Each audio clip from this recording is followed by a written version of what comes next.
Welcome to Armchair Expert, Experts on Expert. I'm Dan Shepard. I'm joined by the newly returned Monica Padman. Welcome home. Thank you. I'm reborn. I prayed for your safe return, and my prayers were answered. I'm here. You're here. The other person that's here with us today is Jamie Fiore Higgins. This is a juicy story. It is. We got an inside look into something you don't normally get. Yes, she is a former managing director of Goldman Sachs.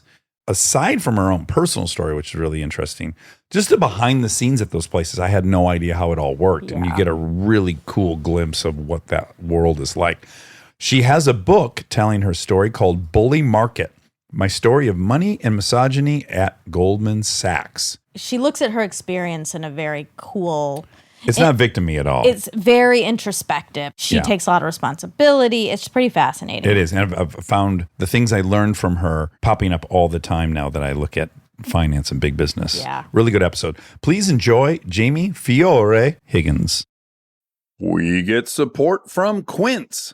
So we've been talking about Quince a lot lately, and as we head into fall, it's the perfect time to reset your wardrobe with their amazing pieces. I think it's so fun to do when the seasons turn over to just spruce up your wardrobe with a couple specials, and Quince is the place. Totally. We're talking organic cotton, Mongolian cashmere, tailored chinos from just $60. Premium fit and quality you'd expect from a luxury brand designer. I love Quince. You know, I like it understated and subtle, and I like stuff that has high quality. And Quince checks all those boxes. I love a lot of stuff from Quince. Honestly, they have incredible premium denim, which is very important for fall. It's pretty much all I wear in the fall is denim. And Quince has such a good selection of quality denim. Their stuff is so versatile, timeless, and built to last that you just grab every single day without thinking. Right. And all of that for 50 to 80% less than similar brands.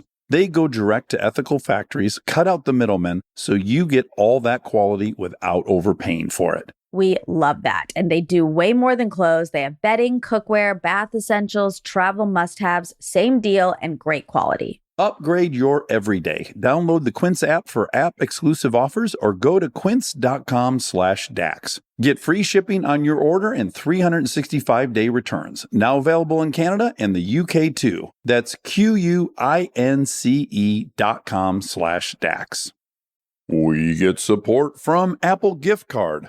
Back to school is here, and for many, that means some big life transitions. Whether they are heading into a new grade or setting up a dorm for the first time, you want to give them something that actually supports their growth and success. Apple Gift Card is a versatile solution because it takes the guesswork out of gifting. It's not just about a new pair of AirPods for focus. It's about giving them the invaluable chance to choose the digital tools and subscriptions that suit their unique journey. They can use it for productivity apps on the App Store, movie nights on Apple TV, or extra iCloud storage for all those new memories. With Apple Gift Card, it's so empowering to give the students their freedom to allocate their own resources. Celebrate their new academic chapter. Visit applegiftcard.apple.com to celebrate their milestones and gift one today.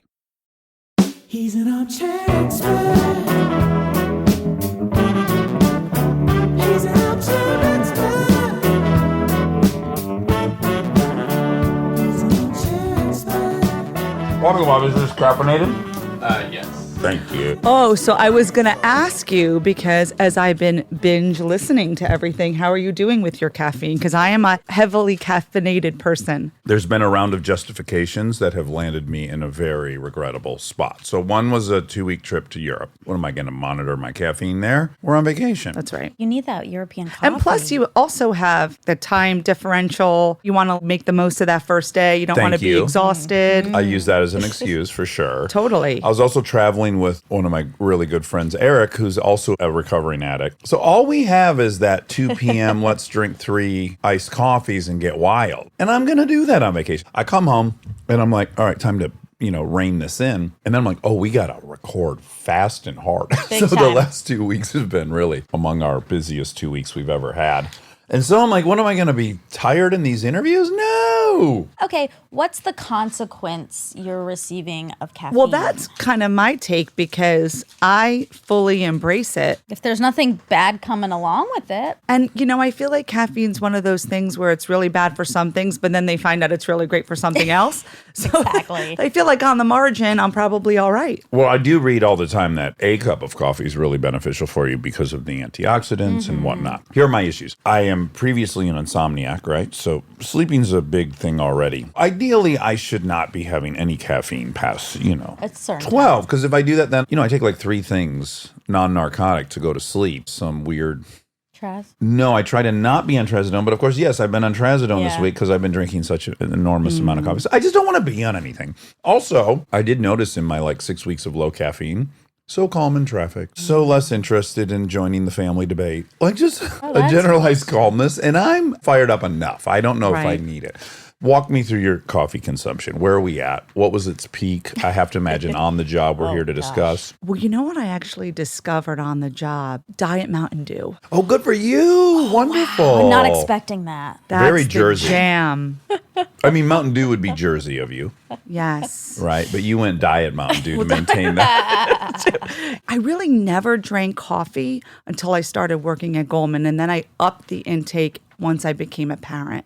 Right? Another survival technique. It's not only the awakeness, it's the quality of how you have to be when you're awake. Meaning, before kids, you go to work, and what do you really do? I don't know. We watch TV, we exercise, we read books, but then it's like you really have to be on for your kids, talking and listening. And so, Yeah. You got to keep and forcing caring yourself and to looking care. at homework. Yeah. So that's where it really peaked. Now I am one of those people where I'll work on the never-ending cup. Okay. So I kind of always have a cup going. Well, good for you.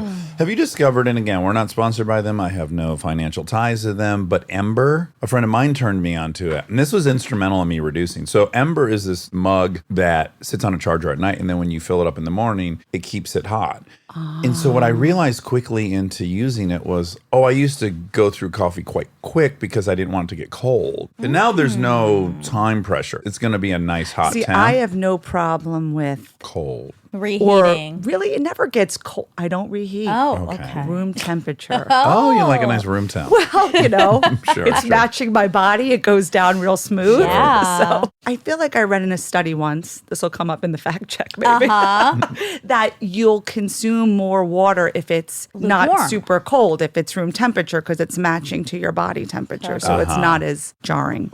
You know what I did the other day on recommendation of my brother? I did one of those whatchamacallits. Yeah. Matcha? No, the caffeine drinks, the Red Bull. Oh, a Red Oh, Bull. Sure, wow. sure. My wife's currently having a real love affair with A sugar-free diet Red Bull. Yeah. That's what I got, a sugar-free Red Bull. Yeah. Something about it, it tastes kind of like the kids' cough syrup I try to make them drink. Okay, yeah. I hate the smell. But I love and I'm totally being Jersey here, and I can't find it anywhere again. Wawa, Don't know Wawa. Me Do you know either. Wawa? What's Wawa? just the best place ever. It's a Jersey, Philly 7-Eleven, Oh. Perfect. and they make great hoagies. Sure. As most convenience stores do. And they have these, they're basically knockoffs to the Starbucks cold brews. Okay. They're great. They're nice. They're really nice. Okay. And do they have it on tap? Because cold brew on tap's really fun. No, the cans. Okay. We've already learned so much about you just in this deep dive. You probably can learn more about somebody by asking them how much coffee they drink than Yeah. any other thing. You don't have a story prepared for that. Well, I, of course, was fascinated when you were pitched to us for the obvious reason of a woman's experience at Goldman Sachs. That seems like a unique story. But to be honest, once I started reading your book, we go from day one of the introduction to the place in the however many week program it is to train you to work there. And already I'm like, this is a whole view of the world I've always been curious about. And really, I just have no experience with it. I haven't seen a cool movie about it. I haven't seen a documentary about it. I don't know what happened happens? How do they turn you guys into cash registers, Machines. Yeah. So even if you weren't immediately intrigued by the feminine aspect, which I was, I think just learning what that process is like is really fascinating. Well, let's back up. You're second generation from Italy. Yes. Right. And you go to a college that you dreamt of going to, and shortly before graduating, you've taken a personality test and they tell you what you'd be great at, and you see that, and you're in total concert with their decision. You're going to be a social worker. You announce it to your parents, and they're like, fuck you. Really? Oh, Yeah. Those immigrant parents. Yeah. Yeah, tell us Come that little on. journey Yeah. of even deciding to be an employee there. I always really found myself wanting to do something like social work. So as a kid, I had really severe scoliosis. If I hadn't had surgery, I would have died because my spine started to compress my heart and lungs. Was it discovered in one of these elementary school screenings? Did you do one too, Oh, Monica? yeah. I I wondered loved if those went out of favor, but no. No, No, okay. they still do because Okay, I great. always get my kids extra screenings just to double check. I think it skips generations though. Funny enough, my sister had a typical mild case. I was little, maybe 5 years old, and I was in a bathing suit, and my grandmother saw that I was tilted. And so I went to my sister's doctor, and then I started getting watched. But being that kind of kid who was bullied and always kind of teased because of my back brace, and Well, you had surgeries and I had surgery when I was 13. I had a spinal fusion. So I always kind of just felt like I wanted to help other people. And so I got the personality test, and I was so excited. And my mom was like, not happening. I love my mom, and it was so sweet. She's going to be 80 in a couple months. We went out to lunch not long ago, and she said, I'm really sorry. And I said, listen, we all do the best we can with what we have and what we came from. And goodness knows I'm trying my best with my 4 kids, but I know it's inevitable. I'm going to make mistakes. You also inherit a paradigm bigger than you. So in their case, her parents made sacrifices to leave Italy, leave a farm, come here, do what they could, work terrible jobs. And she got to go to college. She got to go to college, and my mom didn't even have plumbing. She would always say, I didn't feel impoverished. I really just didn't think about it because we were all together, but she didn't have anything. And same with my father. They were the only ones in their family that got to go to college, the local college, which they worked their way through. And they really did a lot for themselves in their generation. And for my dad, actually, sadly, he lost his father who took his life when he started struggling after the depression in his business. So money for my family was not about things, not This is about Monica. things. This Yep. is Safety. Money is about safety. I heard you talk about your father. It was just about safety and knowing that you would be okay. And even now to this day, I joke, I took my mom shopping on Mother's Day, and she wanted a workout sweatshirt. And we went to Old Navy, and we're checking it out. It was $49.99. And she say to me, I can get this for $16.99 at TJ Maxx. There we go. You get the max for the minimum over there. I was like, Mom, I get that, but you like it. And TJ Maxx is 15 minutes away. And what's our time worth? Do you know the next day she returned it and got one at No. TJ Good for Maxx? her. Good for her. Oh, it's just embedded. It's just part of it. Deeply. So their whole point was we didn't take out loans to pay for this very expensive college education for you to get a job not making as much. Well, and here's where I'll defend them even further. You picked a high status school. You applied to a bunch, and the 100%. highest status one came in, and you're like, well, I got to go there. Which is? It was Bryn Mawr College. It's one of the Seven Sisters. Well, it's funny because I got full rides. At other places. But my parents also wanted me to go because they said a school like that will open up doors for you. Yes. I was upset that I didn't get to do it, but I kind of just did what I was told. And I felt I owed them so much. What I put them through with the physical therapies and the surgeries. And I know that's what good parents do. But I still felt like You were a big drain on the system. I was a drain on the system, especially because, and they never made me feel this way, but do the math. I'm 46, my brother's 56, and my sister's 55. Okay, So- you were an accident. I was a gift from God, Yeah, right? sure. That's So what it's the like- Roman Catholics would say. Yeah, exactly. yeah. So here they were. They had their 2 kids. They probably had everything plotted out. So- You show up all crooked backed with high aspirations. That's it, You're a fucking- man. Yeah, you're a- Busted up. Sell me for parts. Oh, no. Was I a little bit bummed? Yes. But I did what I was told. And my dad always said I was the best ROI. You love that. Return on investment. You It took love me that. 9 correspondence with Tim Ferriss to actually figure out what he was saying. I Yeah. just acted like I knew, which is my pattern. That's such a Goldman Sachs thing to also say. When you started making money, for me here, I remember so vividly when we got our Spotify deal. It was a windfall and it was really exciting. And I had therapy that day and I was talking to my therapist and she was like, "How do you feel? Are you so happy?" And I was like, "I just feel relief for my parents. They can feel safe now." And I got to give them that. That was the takeaway, not like, "I'm so happy." Yeah, a lot of people, their parents would want a house or something, but the gift for them is like, oh, I don't have to worry about her. Yeah. That's right. That's like the enormous gift. Also, knowing as a child who feels like their parents did so much for them that you've got them. Yeah, exactly.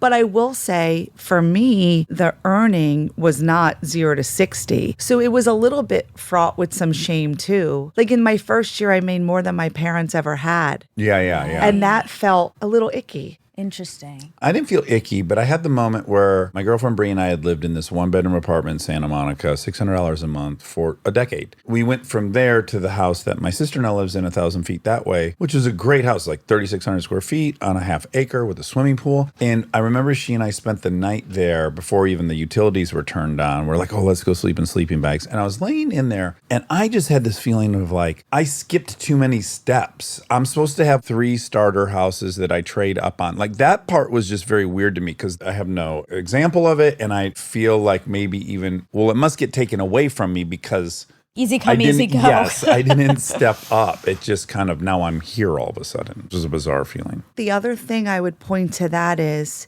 how you felt about the work you were doing to get the money. Yeah, I felt proud of it, but I also knew that much more labor would have been involved in Michigan. I'm shooting the shit in front of a rolling camera and having fun. You break your back and take out loans and build a business before Right. you get this. Well, to me, it was always the Jordache factory in Jersey City that I would drive by every morning. And I would see these people with their paper lunch sacks going into the building and just being like, they're working so miserable, much yeah. harder than me. And I'm making so much more money. There was some guilt. And then also some, who the heck do you think you are to leave? Oh, I see. Yeah. Yeah, I really relate to the survivor's guilt thing. Why am I not walking into that factory? Do I believe I deserve to not be doing that? I don't want to take away any particular people's success because I feel we live in a world of abundance where there's opportunities for everyone and cream rises to the top. However, a lot of times things happen because random, you know what I mean? Like, Sure. And that one random thing can lead to There was an article yesterday in the New York Times. It's like they look at all these indicators of what will lead to people migrating north on the economic ladder. And there's, of course, education. Married parents is a huge, huge indicator. Like that's a huge step up. They're adding a new kind of metric. And if you didn't commingle with anyone else that was 80%, which is, again, luck I of read the that. Yeah, I luck of read the that. draw. Did your Just parents have any exposure. exposure to people? Yeah, cream rises to the top. Probably 80% of the cream doesn't even get into that's the... exactly Exactly. right. Yeah. That's exactly right. And just knowing what could be possible. It's not a meritocracy. I mean, there's still so much nepotism. 100%. And that's why I always just felt so fortunate that I got that spot. You start with the orientation. She goes into this kind of stadium seating little room that they have. The person comes in at 7 a.m. on the dot, locks the door, and begins the orientation Oh, boy. and lays out the rules for everyone. And the people that are in there, already I'd be fucking panicked coming from a blue collar. Well, I don't know. I'm cocky too. I don't know. But tell me about how you were feeling and the people you were meeting in your story versus theirs. Some of it has to do with how we got there. Now, I wasn't the only one certainly hired in that room without connections, but a lot of people had them. I had 38 interviews to get my job. Oh, Really? God. This is where I was lucky. Goldman came to Bryn Mawr. So it paid off going to that school then. I mean, weirdly. I'd like to say I did a good job in my interview. Of course. However, they were the ones on that campus. Well, this is what we need to state. All things are true at the same time. You That's have to right. be bright. You have to work your fucking ass off. Even if your dad went to Harvard or whatever, you have to do all those things. After you've done all those things, you also need luck. That's right. So yeah, they came.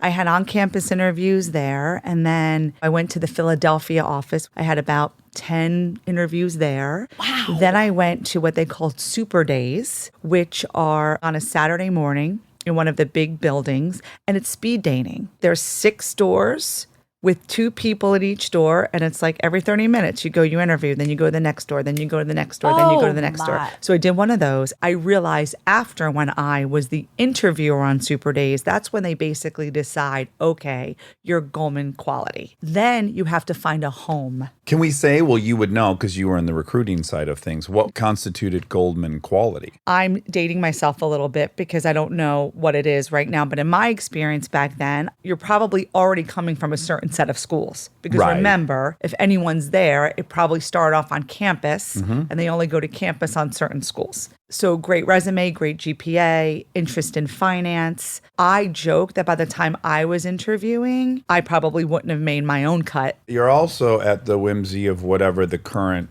thought is at Goldman. So you had a mathematics degree. Who knows if 1 month before they're like, we need more mathematicians. We have too many finance That's people. right. Like, you don't even know what prevailing wins. And actually, when I was being interviewed, their tagline was minds wide open.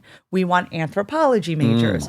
We want sociology majors, psychology majors. Now, years later, I think they started doing an analysis where they sliced and diced people's careers that they had hired and what they came with. And I think then they started determining they really wanted more STEM. Okay. That those Yeah. people tended to do best. Sure. But I was not an economics major. I was a math major. It's very different. Yes, of course. You make it through, and then you're at this introduction. A gentleman to your right introduces himself. Yeah. He's like tall and blonde and He was like an blue-eyed. Abercrombie model. Here I come in with my like frizzy jersey hair. I was so TJ Maxx clueless. My outfit. TJ Maxx outfit. You drove 6 hours to get there. Seriously. No makeup. I really just didn't know. And big firm handshake. I joked that like I felt my knuckles rolling against each other. Wall Street Journal open. I didn't even buy a Wall Street Journal. And what do you say, like Wharton? Wharton. Yeah. Taylor Hughes. Wharton Economics. Right. Like, I didn't even, I'm picturing myself in this room and everyone's introducing themselves. You know, Harvard Finance, Wharton it. Economics. That's like an archetype of a bad guy in a movie. It That's like really out of Wall is. Street or something. But that's the real. That's what it was. Yeah. He would lock the doors. On my first day at 7:01, I started hearing like the doors shake because if you were late and it was like 1 minute late, you'd have to go get a signed apology note from your partner who would inevitably be your new boss's boss or boss's boss's boss. Like, I didn't even know who my partner was. So for me, because of the way the trains worked on New Jersey Transit, I started leaving the house at like 4 so I could get there by 6 because it was either 6 or like 6:52. You can't roll that dice. You can't roll that No. dice. Okay, really quick. When you talk about the door locking part, I guess now when I hear you say it, the ostensible message is you can't come in if you're late. That's right. That's not what I interpreted as when I was reading it. I think if I saw the leader lock the door, what I would be sensing was, okay, we're in the bubble now. What we say in here and do in here isn't for out there. And this is like a little code of secrecy. Like a safe space? Well, and not in a good way, in a, we're going to let it fly in here. You're going to learn the truth. You're going to learn how the sausage is made. I have to imagine all these places have a presenting image of what they are, and then they have the behind the scenes, what we really do. In some weird way, you're inducting people into the code of silence. A dumb analogy is a writer's room in Hollywood is a sacred place. There was a Supreme Court decision. There was someone who sued for sexual harassment, and it was determined that in a creative space, the writer's room, people are going to step over the line. That's how we discover where the line is. That's where we find where the joke line is. I am largely in favor of that concept. I obviously think there's assholes who are sexually harassing people with that cover fire, but that's my analogy to these companies. Like, once you're in the writer's room or once you get the real, like, oh, we don't ever get insider trading, but we have ways. I think that's implicit in my at least fantasy of that world. But isn't, in your example, in service to the product? Yeah. Well, that's what I was going to say. It's not nefarious. Right. I feel like in my world, it was in service to keeping up a facade. Sure. Which, though, downriver is how the product is made. We predictably have these returns on investment, and we have a way of doing it that maybe the outside world's never going to agree with. And here's where you find out the truth. Yeah, but it doesn't have to be this weird, toxic, secretive. They make it that so that you feel like you're trapped. I mean, you're literally trapped. Your door is locked. But I like what you're saying because it's almost like a secret recipe. Yeah, Right? yeah, exactly. If you're cooking a great product and you're making the secret sauce, you don't want anyone else outside knowing what Yes, flavor that's you're true. putting in it. So when it's in service to the product, and if you're talking about business, and certainly as a writer, you want to see how far you could push the line for entertainment. In finance, you want to see how far you can push the line in terms of getting the best returns under the umbrella of being compliant with all the rules Well, and that's what I was regs. going to say. Even if we're assuming no laws are broken, there is so much nuance in pushing up to the micron before you've broken the law. That's right. And if it's in service to the product, which is inevitably, hopefully, the stockholders or people who invest in the products, I think that's one thing. Right. Then you have bad actors who leverage that silence where it's not in service to anything positive. Other than their own ego. And this is where it gets dicey, and this is what's exciting about this conversation is there has been a belief that that toxicity is actually part of the magic sauce. Let's just say that there's been all these social science studies on what happens to traders when they have wins. Their testosterone increases. Like you have a physiological response to taking risk and having won.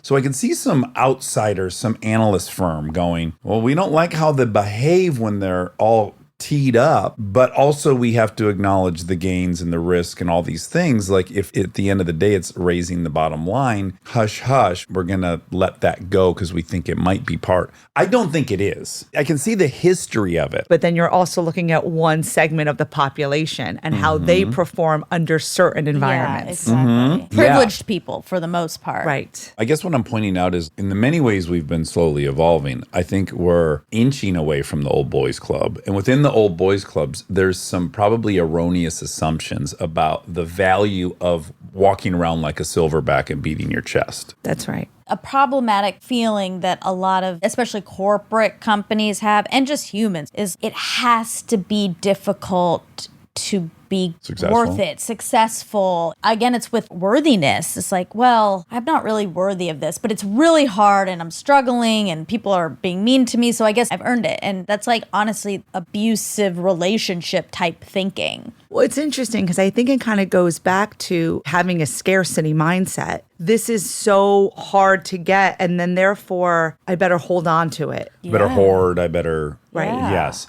The other example, to depersonalize it and not make it about finance, there's been a paradigm in coaching sports that has yielded lots of championships. And Pete Carroll was like, I'm not going to do that. I'm going to recognize what each player needs. Some dudes need to be yelled at. Some dudes need this. But I'm going to have a different core, which is like, your number one job here is to know you represent a team at all times. All these things are counter, but until those techniques start yielding some positive results, people are scared to deviate from the old way. What was the coach in Indiana would fucking chuck chairs across Yeah. Because that has produced results in the past, people are wrongly married to those Right. techniques. And to your point, you need time to try to test the new ways to approach it because maybe the results would be even better than the chair thrower. Yeah. Bobby Knight. That's Bobby his Knight. name. I was Yeah, going to there he say is. Gene Katie, but that was the Purdue coach around Was the he same wild time. too? No, I just remember. I just remember his comb over. He was one of those with the big comb over. Yeah. You know, it's funny you think about that. When we grew up, it's like comb over is standard. You saw it on 1 in 3 men. It just had 7 feet of hair on one side. I mean, legit. It must have gone down to his like mid arm. Yeah, you imagine them stepping out of the shower with just a waterfall of hair hitting the shoulder and the other side. Oh, God. Change. Okay, so I also think it's relevant to talk about, because it all seems calculated. After this very scary first day, you're learning if you're 1 minute late, you're out, or you're going to have to get an apology letter, all that stuff. He mentions in this orientation that's harder to get where you're at right now than it is into Harvard. So you're just reminding the people, like, you have an opportunity that no one gets, and we're going to kill you, and that's how it's going to go. But then they flip the script at the end of it, and you guys all get invited out on the first night to a cocktail thing. Yeah, so I always worry about being sensitive when I say this, but it's like a really abusive kind of relationship. Yes. Where it's the apology. it's the wine and dining, it's the berating, and Exactly. then the celebrating. The love And bomb. That's how the bonus structure works. You beat, and then you get this crazy windfall. You're getting locked out. you're constantly anxious. And then they close Barney's for you and there's a private fashion show and you feel like a rock star. When the husband hits you and then he's on his knees begging and apologizing and you feel this wash of the opposite extreme. And then flies you to Bermuda. Right. So night number 1, you go to the crazy steakhouse, unlimited drinks, unlimited food. I mean, the seafood towers, and for me, it was Right. like, what? Well, as an Italian, you guys love your seafood towers. Well, and then, I mean, Seven literally, dishes. like my dad, Saturday nights were steak nights with the mashed potatoes and the corn, the whole thing. And I'd been to like an Outback steakhouse. But when this tower came and one of the women she only had 3 interviews to get her job. So, she was more connected. She was like, oh, yeah, this costs about like $200. I was like, $200? Per seafood Yeah. tower. And you're counting seafood towers. Wow, they're at Like, what? $1,800 right now. And What is going on here? they've already been trained for this. They were just well spoken in the world of affluence. Yes. They all had apartments in the city, most of them funded by their parents. So it was just a whole different world. And I felt like I needed an interpreter in some ways because I had no idea what was going on. Yeah, they're all talking about where they live and what cool restaurants. And then that gets to you and you're fucking panic because you're in Jersey at mom and dad's. And when I say Jersey, they're like, oh, Hoboken. Because Hoboken's a pretty cool area, yeah. And I'm Yeah. like, no. They're like, what? You live with your parents? Yeah. Oh my People were ripping So lines much at to the end of the prove. night in the bathroom. Yeah. People that are going to have to go to work at 7. I've heard these Wall Street stories. Yeah. And it was just crazy to me because being such a rule follower, we had drug tests that morning. We signed this thing and just like, what is this world? Yeah. Do you think those drug tests were ever ran? I don't know. How were they dealing with the drug policy if everyone was fucking getting gacked up? You test that first day. And then No, you never off get to the tested races. again. Yeah, there we go. So they can say So that's why I think they were partying it up that night because they were probably, had been clean for 2 weeks. whatever you need to be to test fine. Yeah. To not piss hot, I as don't know. we'd say. Oh, is that? Stay tuned for more Armchair Expert, if you dare. This episode is brought to you by the new Max original comedy series, Stuart Fails to Save the Universe. From the world and creators of The Big Bang Theory comes a new comedy series. Stuart Bloom, comic book store owner and lovable underdog, accidentally breaks a device built by Sheldon and Leonard and kicks off a full-blown multiverse Armageddon. Now, he's on a mission to put reality back together alongside his girlfriend Denise, a geologist named Bert, and physicist Barry Kripke. Along the way, they're running into alternate universe versions of characters you already know and love. Check out the new Max original comedy series, Stuart Fails to Save the Universe, now streaming exclusively on HBO Max with new episodes Thursday at 9 p.m. Eastern. Subscription required.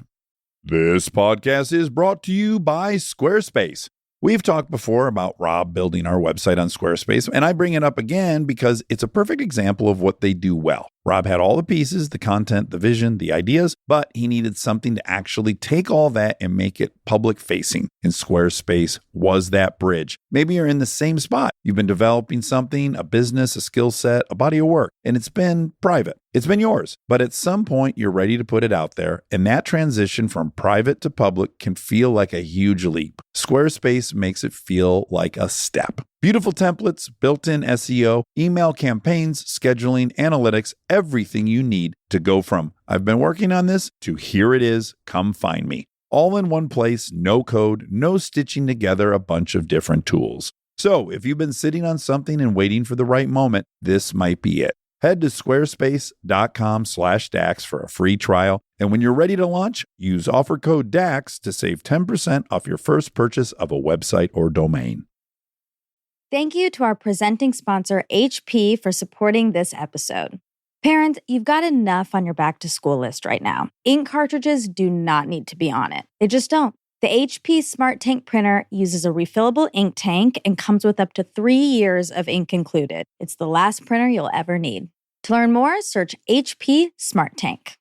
Back to school starts now. Get long-lasting battery life on the Dell XPS laptop powered by Series 3 Intel Core so you can work from anywhere. Now starting at $699 with exclusive student pricing starting at $599. And it's lightweight, portable, and packed with enough processing power to make multitasking a breeze. So say goodbye to distractions and hello to more free time because you finished your work faster. Complete your setup with savings on select monitors and more must-have electronics and accessories. Limited time deals and free shipping on PCs and more await you at Dell.com/deals. That's Dell.com/deals.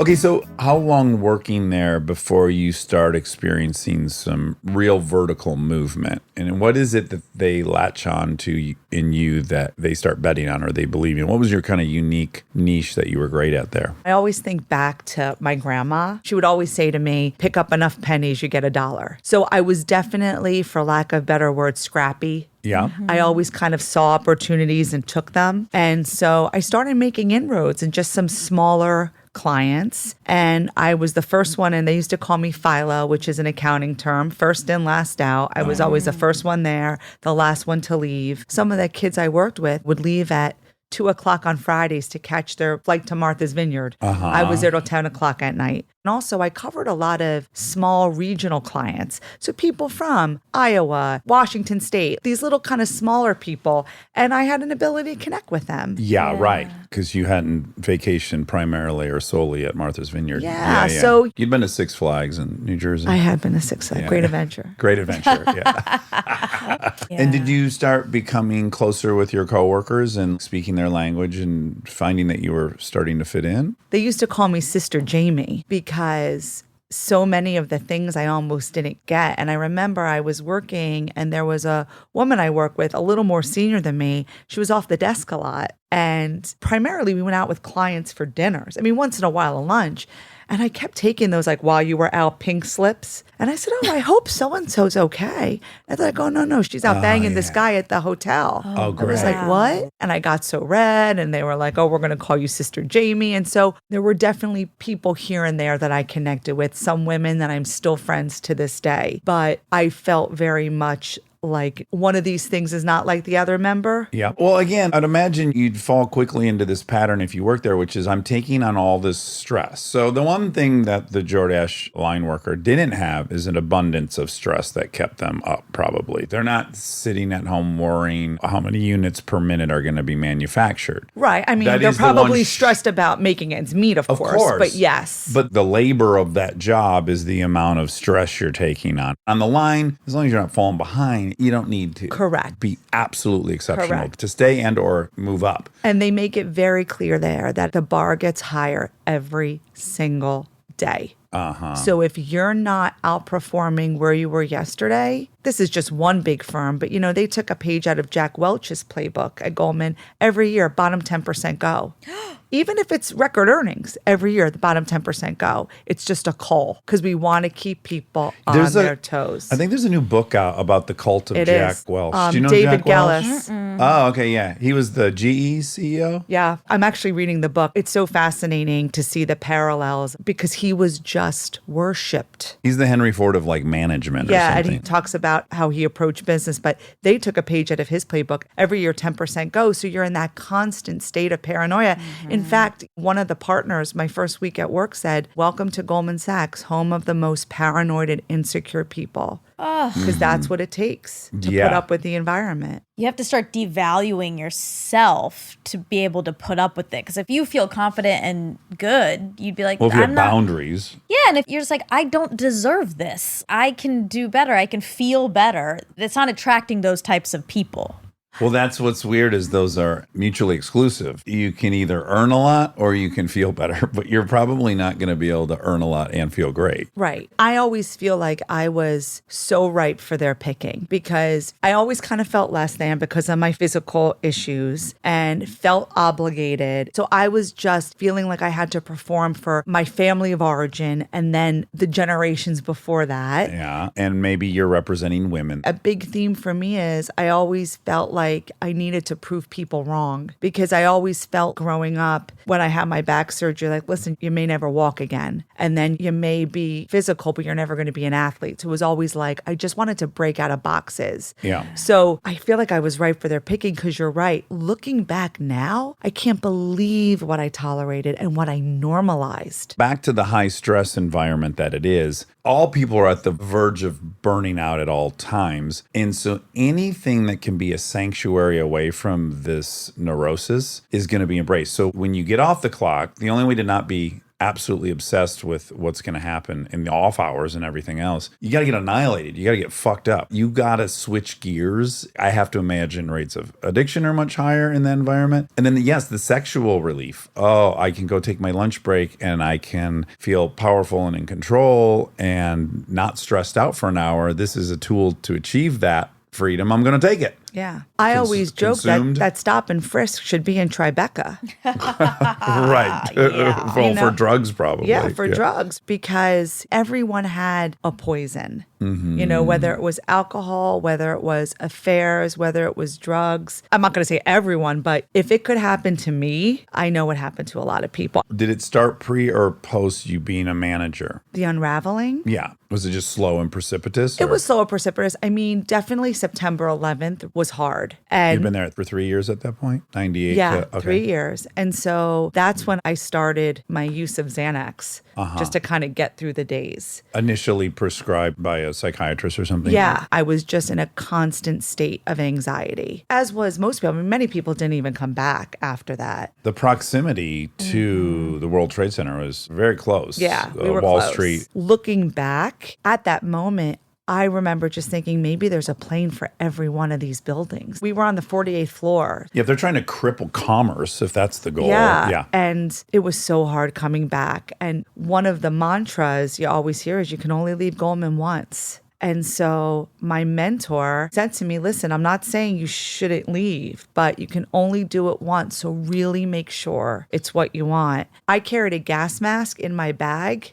for years. So there's some PTSD from the For whole sure. experience. For sure. So many of us had it. It wasn't just me. Now, I'm an ex-addict, so of course I'm going to geek out most Yeah. on this. The original use of the Xanax is what, in the evening or all day? Or where does it start? Where does it end? So I was prescribed it right after September 11th. The second I knew I was pregnant, nothing. But yeah, for years, some days all day long. If it was really stressful, especially toward the end, after I had kind of whistle blown on that guy. Well, tell us about that. You end up taking the position of managing Yes. director. What year is that? 2012. 2012. Okay, so 14 years. Okay, so you get that job. Up until then, were men pissed at you yet that you were climbing? Well, men were pissed at me once I started becoming a manager. So that was earlier. So, Okay. so to be clear, it's funny. Managing director is a title. It doesn't necessarily indicate any different of a role. You can be a manager as a vice president. You could be a manager as a managing director. Okay. So I first got promoted in 2005. So that's when it was like, oh, wait, Jamie's doing what? I'm Trent from Wharton. What Yeah. happened? Yeah.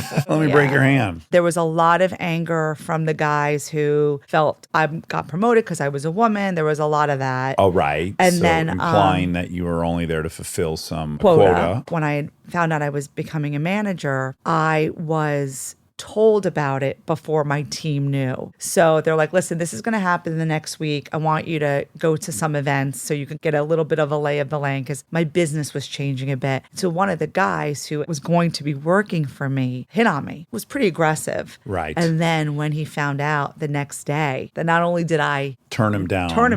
but Yeah. now he was working for me. And he was also 10 years older than me. Women And a are woman's- scared of getting killed and men are scared of getting embarrassed. Yeah. And that kind of started it. I replaced somebody. And what ended up happening was I started getting calls from this guy's wife because she felt that he was having an affair with a client. I had heard about it, but I didn't have any proof. I had just become a manager. Also, it's par for the course, right? Right, Everyone's you having an know, affair. it's like, yeah. so So it's like, whatever. I It's wasn't. not your It's not my responsibility. responsibility, but she kept calling and she had little kids. She had just had a pregnancy loss. I had just had a pregnancy loss. I was like, oh, this is breaking my heart. I finally raised it. Fielding these calls is Yeah, becoming yeah. disruptive. You have the power at this point to separate him from the client. Correct. To be clear, you're not supposed to be having an affair with your client. clients. You But could have an maybe affair with over clients. your hairstylist. Yeah. Sure. But there's a conflict of interest. Yeah. Especially if it's someone you are working directly with, Yeah. which was the case. So I reached out to my boss and,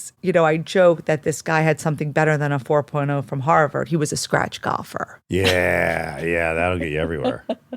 So he knew all the pros at all the places, got them tea times anywhere. And my boss was like, listen, I'm not going to report it. I'm not going to do anything about it. Just get him off the account. So I'm like, all right. That'll solve the problem. I mean, I thought it was kind of crummy because it shouldn't be happening, but it was going to make it easier and my business. You're being pragmatic. Exactly. So I pulled him aside and he lost it. And he pinned me against a wall. It was like out of a movie. It was crazy. He grabbed you by the chin. Yeah. And what I tried to do was I tried to be so fair about it. So instead of just being like, I'm moving just these two, I mixed up everybody. Oh my God. You bent to over protect backwards. his feelings. Yeah. Because I didn't want to make Sure. it seem like, because I didn't want to even talk about the affair. Yeah. So I was like, hey, listen, I want to just mix it up, and just lost his stuff on me. Well, here goes his built-in excuse for why he's with this woman all the time. Yeah. Okay, so right now, this is a really complex moment. It's at the end of the day. Yeah. No one's around. You always send bad messages at the end of the day. Oh.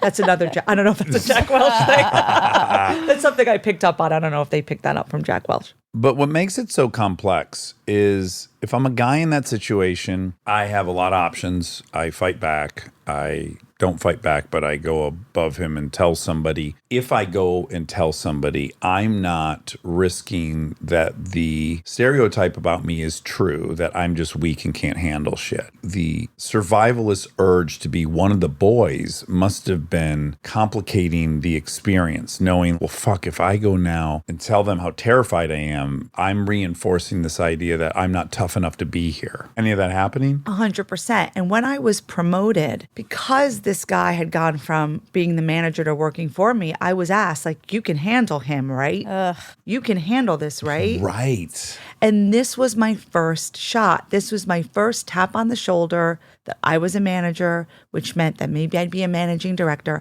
And I said I'd handle it. Well, what else were you going to say? You wouldn't have been given the opportunity. I really didn't think that handling it meant this kind of stuff. Fisticuffs with an employee. But I did say something. My husband was irate. He's like, you got it. yeah. You got to say something. And it was like, look, you can complain. There are channels for this, but I'm not getting rid of him. So imagine how hard it's going to be for you to keep on working As his boss. with this guy after you say something. Yeah. Yes. Oh, you're trapped. You're just Right. trapped. Oh, the point being, if you go to HR, which would be the appropriate channel, instead of keeping it within our little group, you're now changing the whole direction of everything. Well, they're saying nothing's going to change regardless. He's not going to fire him. Right. Yeah. Right. That's off the table. So now you're he's just just making it double awkward that you, quote, ratted on him. That's right. Yes. I'm saying this without any sympathy towards him, but from the outside, this dude's life is in a fucking nosedive. He's having an affair. He's assaulting his boss at work. I mean, this guy is all fucked up. And also, too, kind of looking back now,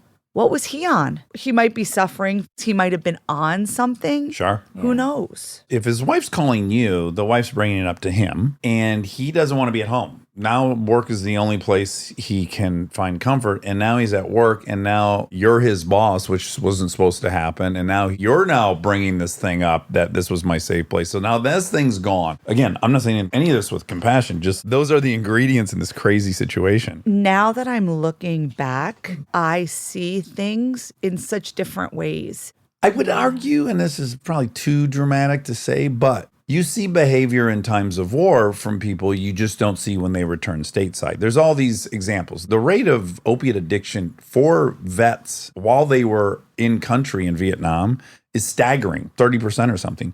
They come home and only like 4% remain addicts. Like, so what you see is, oh, this environment really can change who people are. Especially because it changed me. Yeah. If How you did it? had told me that I would have cheated on my husband, I was a Girl Scout. Like, no, I was just a really good person. Right. You're like, it's your identity that you're a good person. You make good decisions. Gosh, like, it's just so important to me to be a good person over anything else.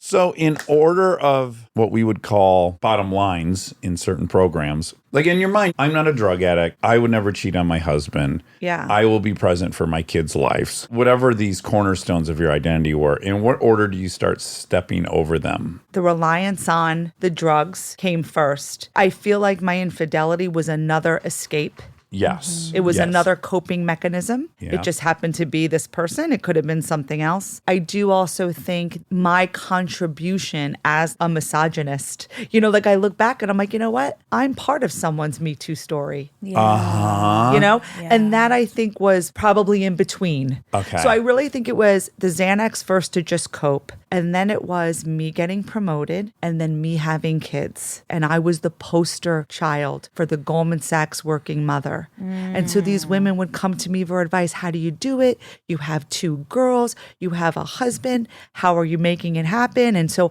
I relished in that. It was being a social worker. Well, I love the irony is you're not making it happen. But you're going to tell them how to make it Oh my happen. God. Well, I joke and I say that I felt like the smiling flight attendant who said everyone was fine while the pilot was nosediving the plane. Yes, oh, that's a Everyone's great analogy. fine. Yes. Everything's great. Because I think part of me wanted to believe Of what course. I told them. Yes. I wanted to believe what I told Well, them. if you were to acknowledge that you couldn't, something then has to go. Either your definition of who you are as a mom, who you are as a wife, or your Or a role successful- or a successful yeah. woman. One of those things is going to have to go away if you acknowledge it. So you must perpetuate the lie. It's what an addict does, as I would do. It's like, no, I'm still functional. I'm getting great grades in school. The kids are great. My husband's Yes. great. The marriage is great. We have a nice house. Everything's great. So I feel like the drugs kind of perpetuated my kids up the ante. Then managing director really fueled my perpetuating the bad environment. So for example, when one of my subordinates who I loved, she was awesome.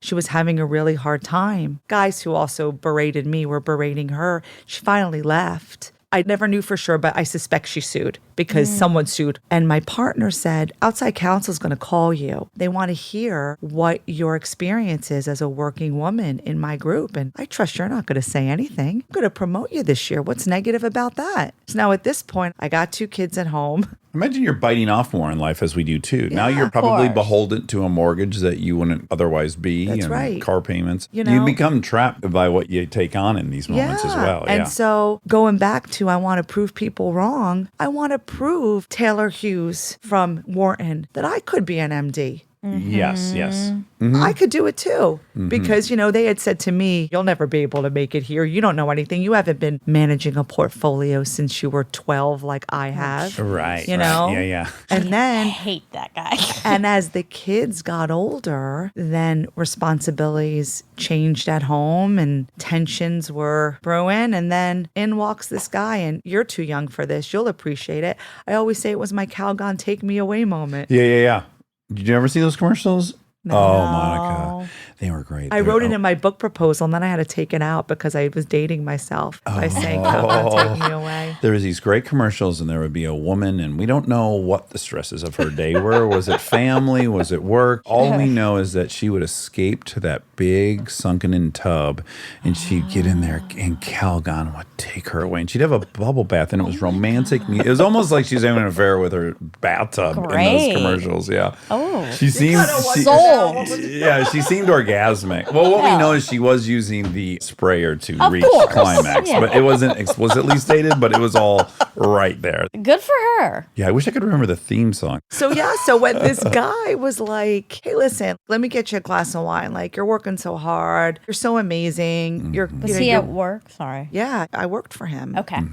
I'm imagining, you're disappointing the people in your family at this point, that you're not giving them as much of you as they would want. And someone presents you with love without any of the requirements normally involved in a relationship. It's like, this is going to be nurturing and affection without any responsibility on your end. And that's a very appealing proposition. Some weeks I'd hardly see the girls during the week because I had a long commute, and then I would go out with clients. I'd get home at midnight and get up at 4:30 and do it again. I'll never forget one night I came home early and the girls wouldn't go to me. And I'll never forget my one daughter, she wiped my kiss off her cheek. Oof. And listen, they were like 2.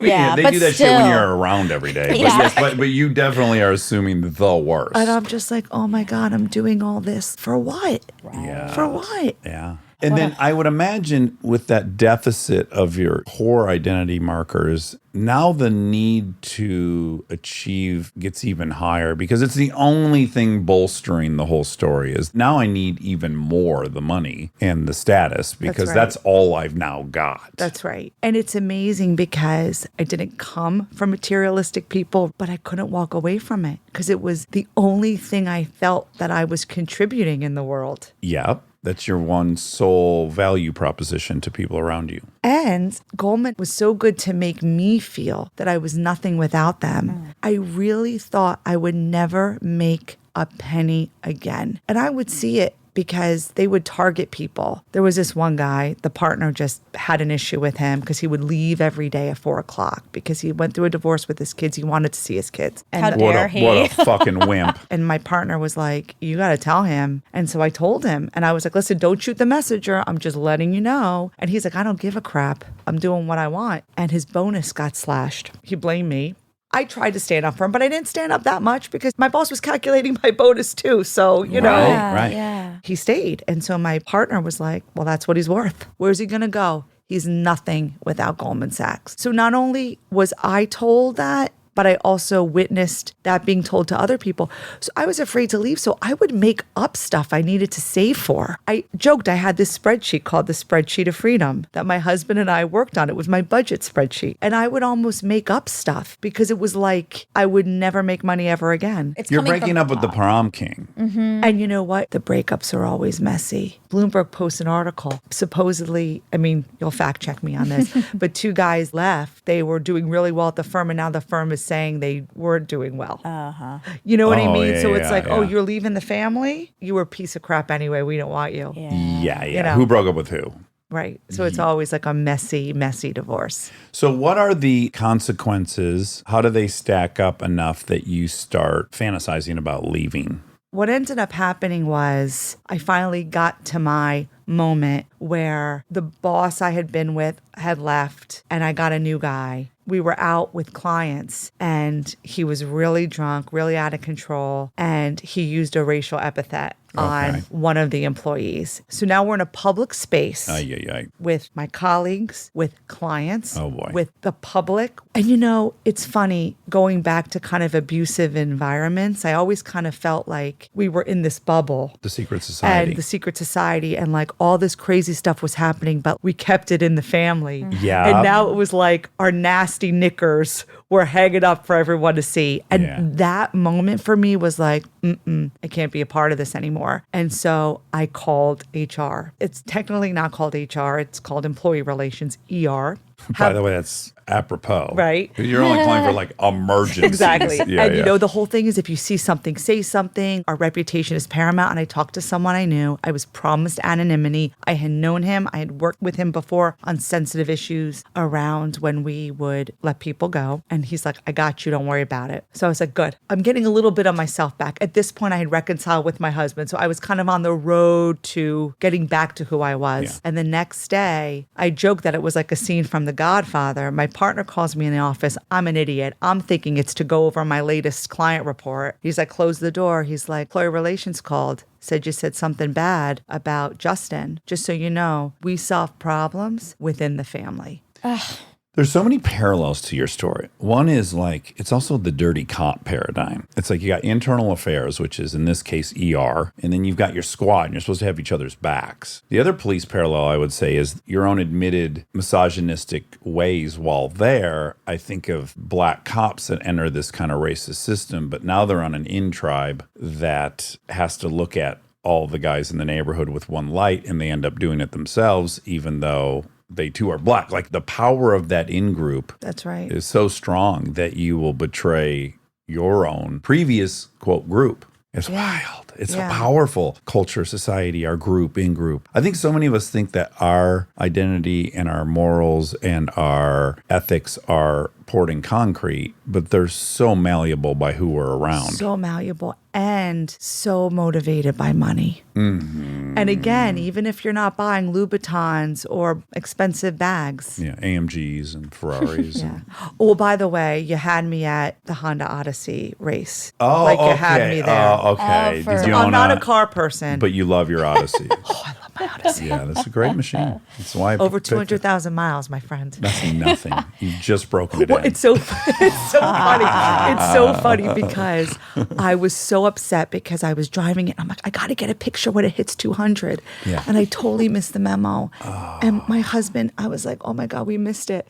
And then he's like, don't worry, we'll get it at 300. Yeah, That's right. Exactly. That's right. I want to make one distinction about in-group, out-group, though, because it's in our bones to have these tribes, basically. But when they're reinforced, like they are in a police system, like they are here, when they're just shoved down your throat and reinforced, it's impossible to see outside of it. It's not just like, oh, these are my people. They're telling you every day, these are your people. They're instilling fear that if you don't say these are your people, you're out. There's a lot more to it, I think, than just our innate biology. I always joke that Goldman put the cult in culture because in a lot of ways, it's that cult mentality. The fact that this guy who choked you, you might be able to say, well, he's just a violent misogynist. But no, it's when you go to your boss and then they say, don't contact HR. That's where now you expose that the system itself 100%. might be contaminated. A lot of the things I did wrong was either by action or just by silence. Yes, right. You're the watching officer. That's right. Yeah. In some ways, I wasn't. Some ways I outright lied when they called me. But in other ways, there were women who complained and I didn't get involved. Yeah, I didn't speak up. And I'm sure in your own motivation of the people under you, you were employing all the tactics that had worked on you. Years later, I was in charge of the intern class. So the guy who locked the door. Yeah. I locked the door. Sure. I made people cry. Yeah. And there was a sick part of me that felt like I was on the right side. I had made it. Dicey metaphor, but it's the slaves who worked in the field versus the slaves who worked in the house, how there became a hierarchy within the oppressed. That's right. I was the bullied kid who became the bully. Once I was out of it, things started to really become clear to me. Yeah. It's like leaving a cult. I mean, it really is. When you talk about the moment, your bonus is handed out in January and you're waiting for it to load to find out. And then you find out and your husband's there with you. And then you say, oh my God, look at it. Okay. And your husband immediately goes, okay, so now you're out, right? That moment to me is so similar to deciding to get sober because you have wreckage on one hand. You've recognized you have wreckage. You have a spreadsheet of your fantasy departure, which I'm sure involves all the reasons you would need to do it. And then you have the drug. You have the money. And what's crazy is it'd be like me having quit cocaine on the day the kilo showed up at my house. That's right. Yeah. But in your case, this is also the thing that's going to allow me to leave. Right. Money, it's like so much about how we view ourselves, how we view safety, how we view Status. our value, what we're worth. Yeah. It's really interesting. How bad was the Xanax? Two things about Xanax and just benzodiazepine in general is it's among the very hardest things to quit and to detox from because it drastically changes the chemistry of your brain. And it takes months and months and sometimes years. I don't know if people realize that as they're ratcheting up a benzo addiction. So how bad did it get? And did you have a bad detox? And how did you confront that? Are you currently popped up on a dozen Xannies? No, not anymore. Really, for me, it was the pregnancies Oh, okay. that did it. I was able to just white knuckle it through those things. And then with my last child, I was able to breastfeed her. I never did that with the others. That kind of lasted me through because I left, she was like 7 months old and I was still nursing. So I basically stopped. I remember being so sick, nauseous, dizzy. It's an equilibrium thing. Yeah. Like I just remember almost feeling like spins And from it's it. hard to stay the course because you must, in those moments, be thinking, well, I permanently did this to my brain. It's been months. It's been whatever it's been. I guess I don't have an option but to be on this because I can't really function this way. Well, then I was just so afraid because of my miscarriages that I had. I worried enough that it had been in my bloodstream so long because for my last child, I didn't find out I was pregnant for a while. I was like so sick over That could you that had. have hurt Yeah. her? Of course. And I mean, she seems fine. Yeah. She's doing great. She's 7 now, but I mean, that's really what got me to be like, no. The other thing that's just a spot on parallel is the fact that right before quitting, you're admitting I missed first steps. I missed first words. I kind of have a shot still to repair and be present. They're young enough. I can't tell you how many dudes I've watched get sober where it's like first owning, I missed all that. Yeah. And then two, I got to make it up and I got to really be present. And quitting this thing is going to allow me to do that. And that's exactly right, because I really don't feel I was ever present with them. Mm-hmm. I'll never forget. I used to have to like sneak out of the office to go to things, meaning I think they thought I was present. I was physically there. I was literally dialed into conference calls, like on mute, hardly paying attention. Right. Because I was always so anxious. And I will say it's interesting though, because I think there's a function of Xanax. I don't know the pharmacological thing about it. Despite having a sibling, that's a pharmacist. She's a pharmacist, so I should ask her. But I definitely think there's an element of the more stressed you are, the less you feel it. I was on Xanax all day long. I did not feel Calm. Yeah. I barely felt calm. I felt functioning. If I took a Xanax now, I'd be like probably drooling on the couch. Yes. This is the diminished returns of opiates, benzos, cocaine. That's the only great thing about alcohol is you can at any point still get fall down drunk. But you didn't. You built But a I could real have, right? Like if I had chose to have 2/5 of Jack Daniels instead of one, I could have been inebriated. But you reach a point with Xanax and opiates that you're just doing a lot to get back to status quo when That's you right. started. When I was at the office, I would be shaking without it, shaking from anxiety and stress. I just needed that to be functioning. Right. Yeah. Back to zero. Right. Oh, it gives me heart palpitations remembering when you know you need it to be. And by the way, towards the end of any addiction, you're not even getting to zero. You're now doing a ton of stuff to get to negative 5% of what you would be without anything. Right. Yeah. So it's so nice to live in a world where I don't need that anymore. Right. Stay tuned for more Armchair Expert, if you dare. We are supported by HP. If you're a parent or you know one, like I do, or you can help take care of kids, you already know what August feels like. It's not summer anymore, it's the pregame. The supplies list, the forms, the "we need this printed by tomorrow" texts that come in at 9 p.m. And I say this as someone who's been on the receiving end of those texts in a former life. You're ready to help, and then the printer says no, out of ink, blinking at you, useless. It's such a small thing, but it will absolutely derail your night. So when I heard about the HP Smart Tank printer from HP, America's most trusted printer brand, I thought this is the kind of thing that actually makes life easier, not in a big flashy way, in a one less crisis way. Instead of those little cartridges that run out the second you need them, the HP Smart Tank uses refillable ink tanks, and it comes with up to 3 years of ink included. 3 years. That's 3 back-to-school seasons without the cartridge panic. HP can't fill out the forms for you, but they can make sure the printer is never the reason you're up past midnight. Search HP Smart Tank. This episode is sponsored by BetterHelp.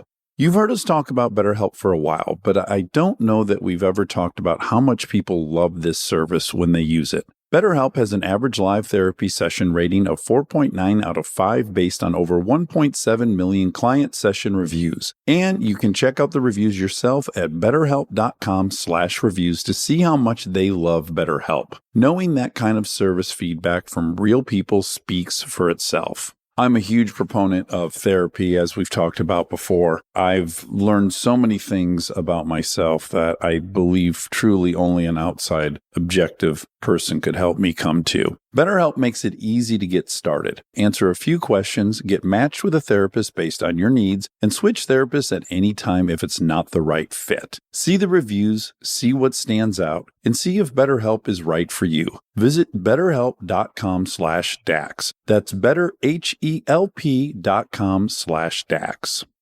This episode is supported by Helix.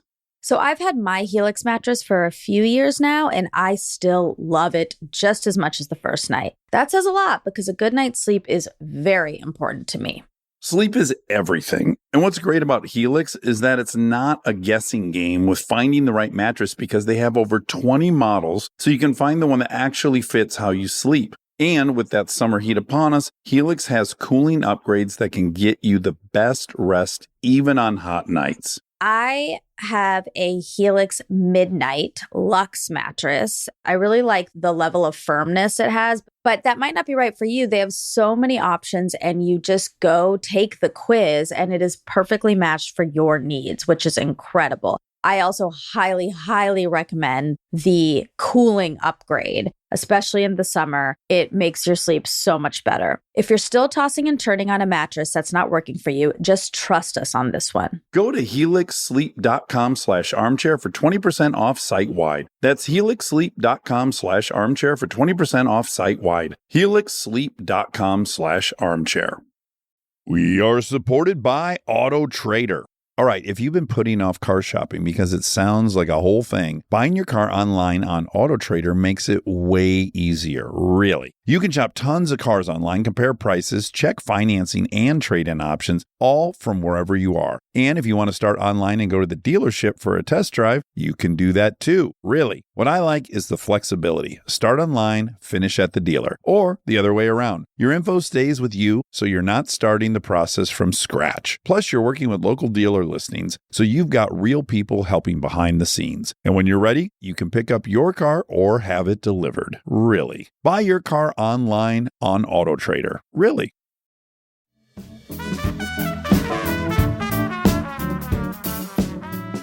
Okay, so you left in 2016. I did.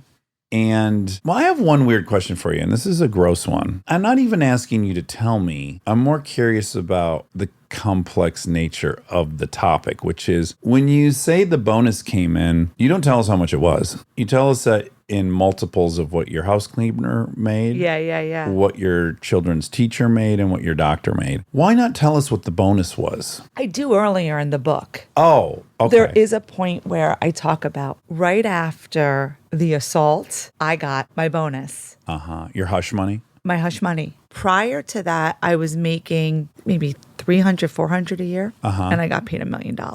Yeah, that's a significant And mental moment. That guy made $999,999. Oh, What a mental fuck. Oh, my God. Oh, wow. So it wasn't so much that I earned it, it was I had to make more than him. So bonuses are in the millions. I mean, the interesting thing that a lot of people don't appreciate on Wall Street is what a large percentage of your total compensation is in your bonus. Right. Yeah. So it could be upwards of 75%. You Of could your have a total $200,000 base and have your total comp be 1.2. Whoa, that is And crazy. that's really why those golden handcuffs. And then on top of it, again, depending on the firm or the structure, the bonus has a cash component, a securities component where they give you stock. Then the stock has vesting. Meaning you've got to stick around for it to... So maybe a third vests immediately, a third vests in a year, a third vests in 2 years. Right. So, yes, it's further you always leave stuff on the leverage table. against you. Yes. So what is the range at that company for people to make? Oh my gosh. I mean, some people make 10, 20, 30. It also depends on your book of business. Some people you get just based on your trading P&L. If you're a salesperson, you get sales credits. So how much of what you sold translated into it. So I imagine when you take the managerial route, you're kind of saying goodbye to maybe the huge eat what you kill portion of the business. So my business was a little different. It wasn't that traditional like sales and trading. It was a little more of like an annuity. We kind of made money every night on our book of business. Yeah. And so it was sliced and diced, which in some ways got a little bit interesting because if you were in a straight trading business, it's like, this is your book. You get X percent of the total value and that's it. With us, a big question was attribution. So, okay, we made all this money. What is your value versus your value, which is my value?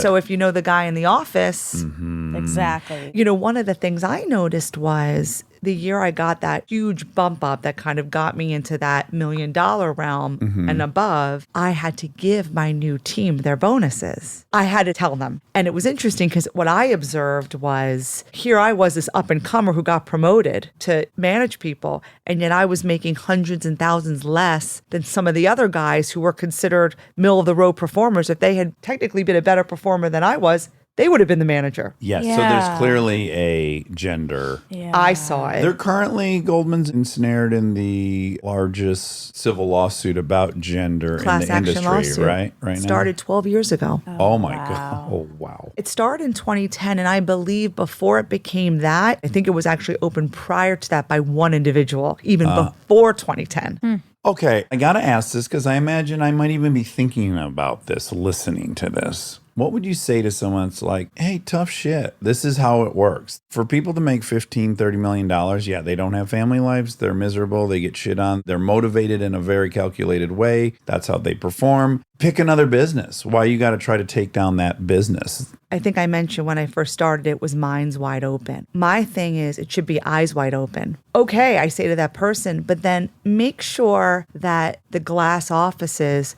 are really saying what's going on. Don't say it's one of the best 100 places for women to work. Right. It's all a smoke and mirror campaign. Yeah. Right. Be more honest about Be more honest about it This then. is hell. You'll hate it, but you'll be rich at the end of it. Because when they're marketing it and when they're going out to college campuses, and certainly when I was towing the party line and waving the Goldman flag all across the country at colleges, we were told to say all the right things. These are our goals and we want work-life balance, and we have state-of-the-art lactation rooms that are empty. We have generous maternity leaves that you dial into every day. Right. Yeah. So my whole point is it's a bad game of telephone that I play with my kids around the dinner table where you say one thing and it ends up in my family it being about farts. Because my of son's course. always the second to last person. It always becomes about farts. Good for him. Yeah. So let's just be open and honest about it. Don't say that we care about all these things when you clearly don't. Right. Yeah. I don't even know it would have an impact on them financially, to be honest, because I can't imagine an investor gives a fuck what happens there, truly. I think they're looking for some percentage return they think is what they want, and they're not really concerned with how they get it,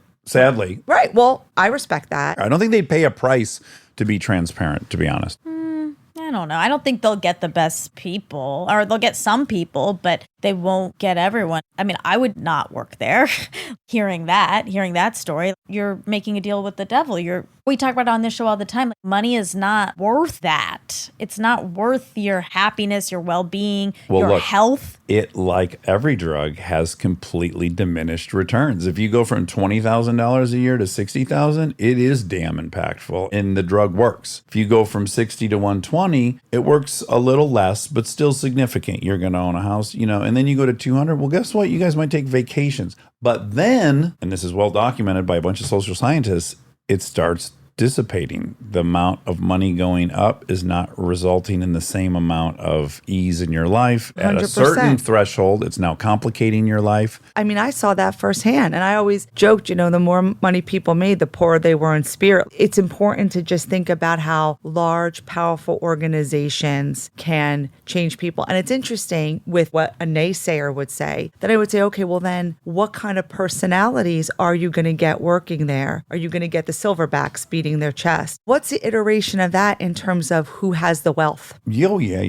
The reason I bring it up is I want the best for people. I want the best for organizations. I want the best for the country. And also, I'm a realist. So like Wall Street is gross to me. Okay. 100%. But Wall Street's now a part of, I don't know what it is, 33% of our GDP. Like, it is their biggest industry. So the notion that you can Bernie Sanders it and like, let's dismantle Wall Street, you're talking about living in a country that is vastly different than the one we're in. You're talking about a third of our wealth disappearing. So, okay, I don't like it. And yet perhaps we need it. Now it's who wants to go do that? I don't want to. I don't want to sell my entire existence on planet Earth to make the money. So some bizarre way, I'm a tiny bit grateful that there's these lunatics out there that want to do that because we need it for the country. It's complicated. It's not just 100%. good, bad, this or that. It's one of the many cogs in a very complex system. Yes, there isn't an answer, right? Like, Right. and it's okay to not have an answer. Like, I love living in a world where there is no answer. Yeah, we're just being honest. Right. And I just think for me, writing this book was shining a light,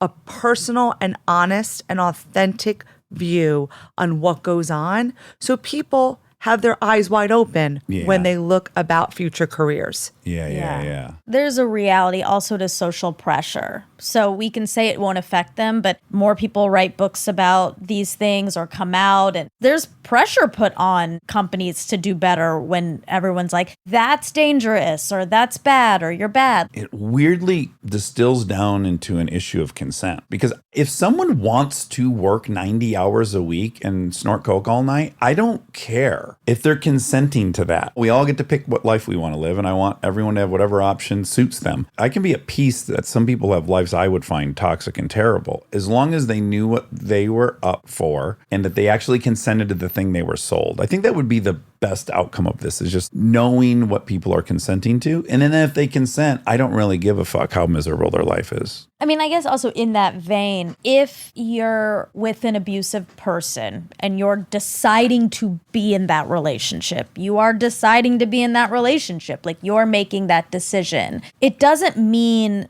that the abuser is good or okay or should be doing it just because the person's like, okay, I'm okay being in an abusive relationship. I agree with you. He's still horrible, or she is. I agree with you, but also it's just everywhere. It's like, do you want to play football and make tens of millions of dollars? Yeah, okay, you might get CTE. Right. Let's at least tell everyone you might get CTE. But I do think in this country, on this planet, if that's your decision, I'm going to have to respect it. What's happening is not only is there a lack of transparency of what it's really like, there's actually a pitch that's very different. Yes. It's like, say, play football. It's entirely safe. Yeah. Oh, well, this is really so outside of our wheelhouse. Yeah. I've really, really enjoyed this. Me too. Jamie. Thanks for Thank sharing. You. So the book is called Bully Market, My Story of Money and Misogyny at Goldman Sachs. Bully Market. Really a great read. I got super sucked into it. It's very well written and a world that I can't imagine many of us have any connection to. I really want to commend you for leaving, because I know that is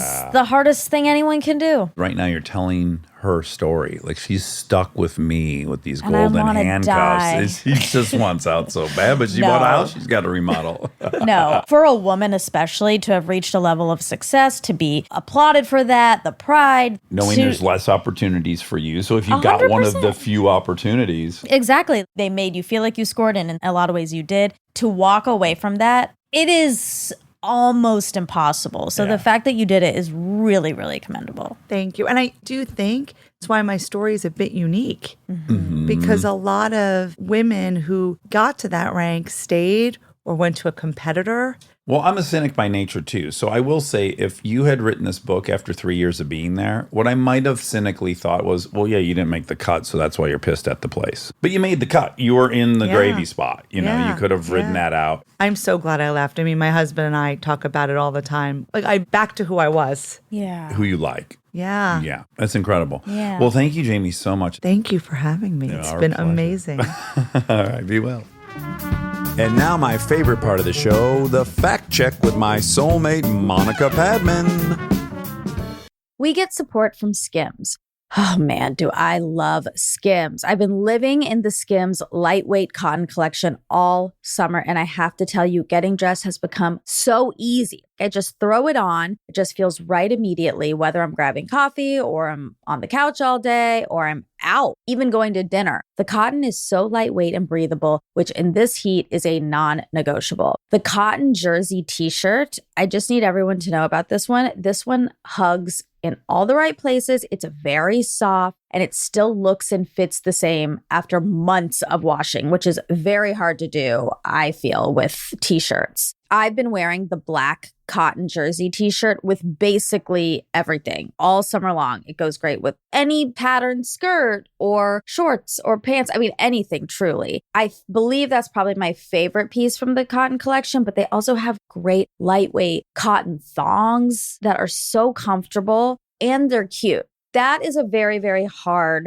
mix to achieve, especially with undergarments. I feel if you can find some that are cute, but also comfortable and do the job, that is a win. And Skims has really, really figured that out with the lightweight cotton collection. Shop Skims Cotton and all of my favorite pieces at skims.com. After you place your order, be sure to let them know we sent you. Select podcast in the survey and be sure to select Armchair Expert in the drop-down menu that follows. Here we are. Welcome home. Back in the attic. Is there a famous welcome home song? Welcome home. Welcome home. Yeah, that's it. That's our cure-all song. That's right. There's that Edward Sharpe home song. How's that one go, Oh, Bobby? I love that song. I don't sing either. Well, home is where I w-. That's my naive melody, my favorite song of all time, Talking Heads. Oh. Which, by the way, this is fresh off the press. This is a couple hours old.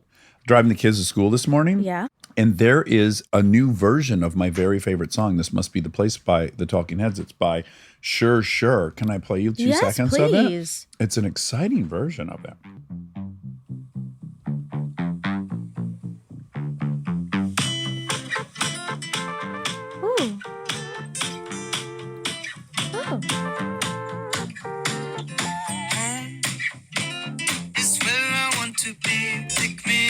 Sing. Turn me round.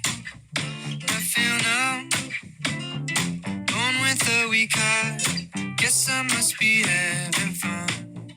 The less we say about it, the better. I like that I like version, it. right? Yes. I mean, to me, you're really you're rewriting the Bible for me on this one. You're remaking Godfather. This is Sure. a dangerous endeavor, and they passed my test. it's very playful. Incredibly playful. You should even hear how it takes off. I don't want to bore everyone with the entire song, but boy, does it take off the playfulness. Ooh. Exciting. I Giggle, just giggle. ordered Calvin a banner that says this must be the place yesterday for his You did? bedroom. It's like a big camping banner. Wobby. What's a camping banner? Like your camp, a flag? It's like a flag. Okay, Yeah, cute, yeah. cute. like you cute. declare like Camp Rascal. Like that's the division. That is Rob's camp. Of course it is. Camp Rascal. Do you want to tell people about your pants? Speaking of rascal.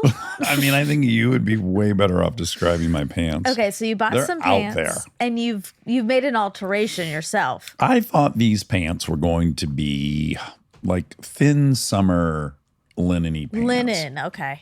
And when they came, they were so voluminous around the haunches and then up like mid-calf at the end. They were crazy looking. I put these on. I was like, what do we do with these? And I had spent a good deal of money on them. Sure. So they were sitting, right? Yeah. As they do with things I spend a lot of money on and I can't accept that I'm never going to wear them. Yeah. And then I think on Friday, I was like, let's cut a foot or two off these and see where we're at. Yeah. And I did that. And then I wore them all day Friday. And I just love how they feel. And they're either hideous looking on me or they work. I can't tell. No, I actually don't think that's Either. the either or. Oh, okay. Because they're not hideous. Okay. Of course they work. They, Well, I mean, yes, they're covering You're my wearing them, genitals. yeah. Yeah. but they are intriguing. They're one-offs. I mean, they're No. an original. They are because they hit you at about. Let me they're stand like up. culottes. Let me stand up. Let's get a real. Let's not guess. Okay. So it's about, what, 4 inches below the knee? 5 inches? Yeah. But it's definitely 2/3 of the way up the calf and shin. Maybe even Right. 3/4 of the way up. You know what you're doing? What? You're being Brad Pitt. You're being so out there with your fashion right now. And you even called it. You said, "Oh, I'm going to be wearing I'm going to skirts." be wearing skirts here in a minute. And that it You're right. I'm inching towards. wow. I could, in fact, just have these seams opened up and maybe have them joined. Yeah, and make have a my skirt. first skirt. Oh. Okay. Cute. Okay. This Wow. might be the first iteration of this karma. I think so. It's definitely that billowy material that works for a skirt. They're comfortable as all get out. I mean, I'm really comfortable in these. That's good. I slept in these last night, if you got to know the full truth. Sure. Sure. And then I woke up and I ran out of time. I did. Look, I was in this outfit when I dropped the kids off at school. Yeah. And when I got out of the car, I was like, I'm going for it. Are my kids self-conscious about this See? outfit? That's very Brad Pitty. Yeah. It's pity. It's real pity. And then I ran into my good friend Scott Schaefer, who was an AD on Parenthood, a great AD, and now is head of physical production at HBO. Cool. I just love seeing him because we were good friends. Mm-hmm. And then I get to talk to him about all the inside scoop at HBO, which is Ooh, fun, yeah. behind the curtain. But I was wearing this outfit. Well, 2 things happened. God damn it. Now we're here. Yeah. What's wrong? Okay, back up. I have the new goal of waking up at 5:50 in the morning so I Yes. can write for 2 hours before I drop the kids off at school. Yeah. Well, I woke up at 4:50 and I was Oh kind of my fucked. I'm like, what am I God. going to now stay up till 4:50? And I knew we had a long day. So then I had to wrestle myself back to sleep, which meant I didn't wake up till 7, which means I only got to do my journal, not my prose writing and my meditation. Okay. So I pretty much ran out the door. I hadn't even looked in the mirror, and I'm wearing the same outfit I slept in. Run into Scott. I'm like, I look like a bozo. I look like a circus clown. That's just the outfit. Then I get back in the car. I don't normally have sleepies. Oh my God. I looked in the rearview mirror as I got in the car. I was like, fucking A, I had sleepies all. Poor Scott was talking to me in this crazy outfit. No. And I had sleepies. He must have been grossed out. No, he wasn't. He must have thought I was unhoused. No, he thought he thought you were sleepy. That's what sleepies mean. If- I got in that car and I was looking in there and oh fuck, I had a sleepy on my left. And then I was like, oh my God, I had one the right eye too. Was it really yellow? No, it wasn't like a goober in the middle. It was literally below where like the folds of my chubby eyelids would be. And it was like a little crust, but white crust. It wasn't so gross as just that's crust. No, it's... Oh my God. People are going to stop listening. You're going to have to at some point. No, it's fine. Between the shitting my pants. It's an audio podcast. They can't see your okay. crust. But at some point, are they like, you know what? This guy's disgusting. No. Okay. Well, that's what happened this You're morning. not disgusting. I was a little embarrassed. Oh, I'm sorry that it's okay. happened. It's okay. You weren't going to tell us that. You were I keeping had that. no intention of telling anyone that. That would have been something that never came up. Why? Because you thought you might It'd just cry? be my quiet shame. I don't know. But it's out there. It came up. Let's talk about the fact that you're home from your European vacation. And massage. And people are not going to...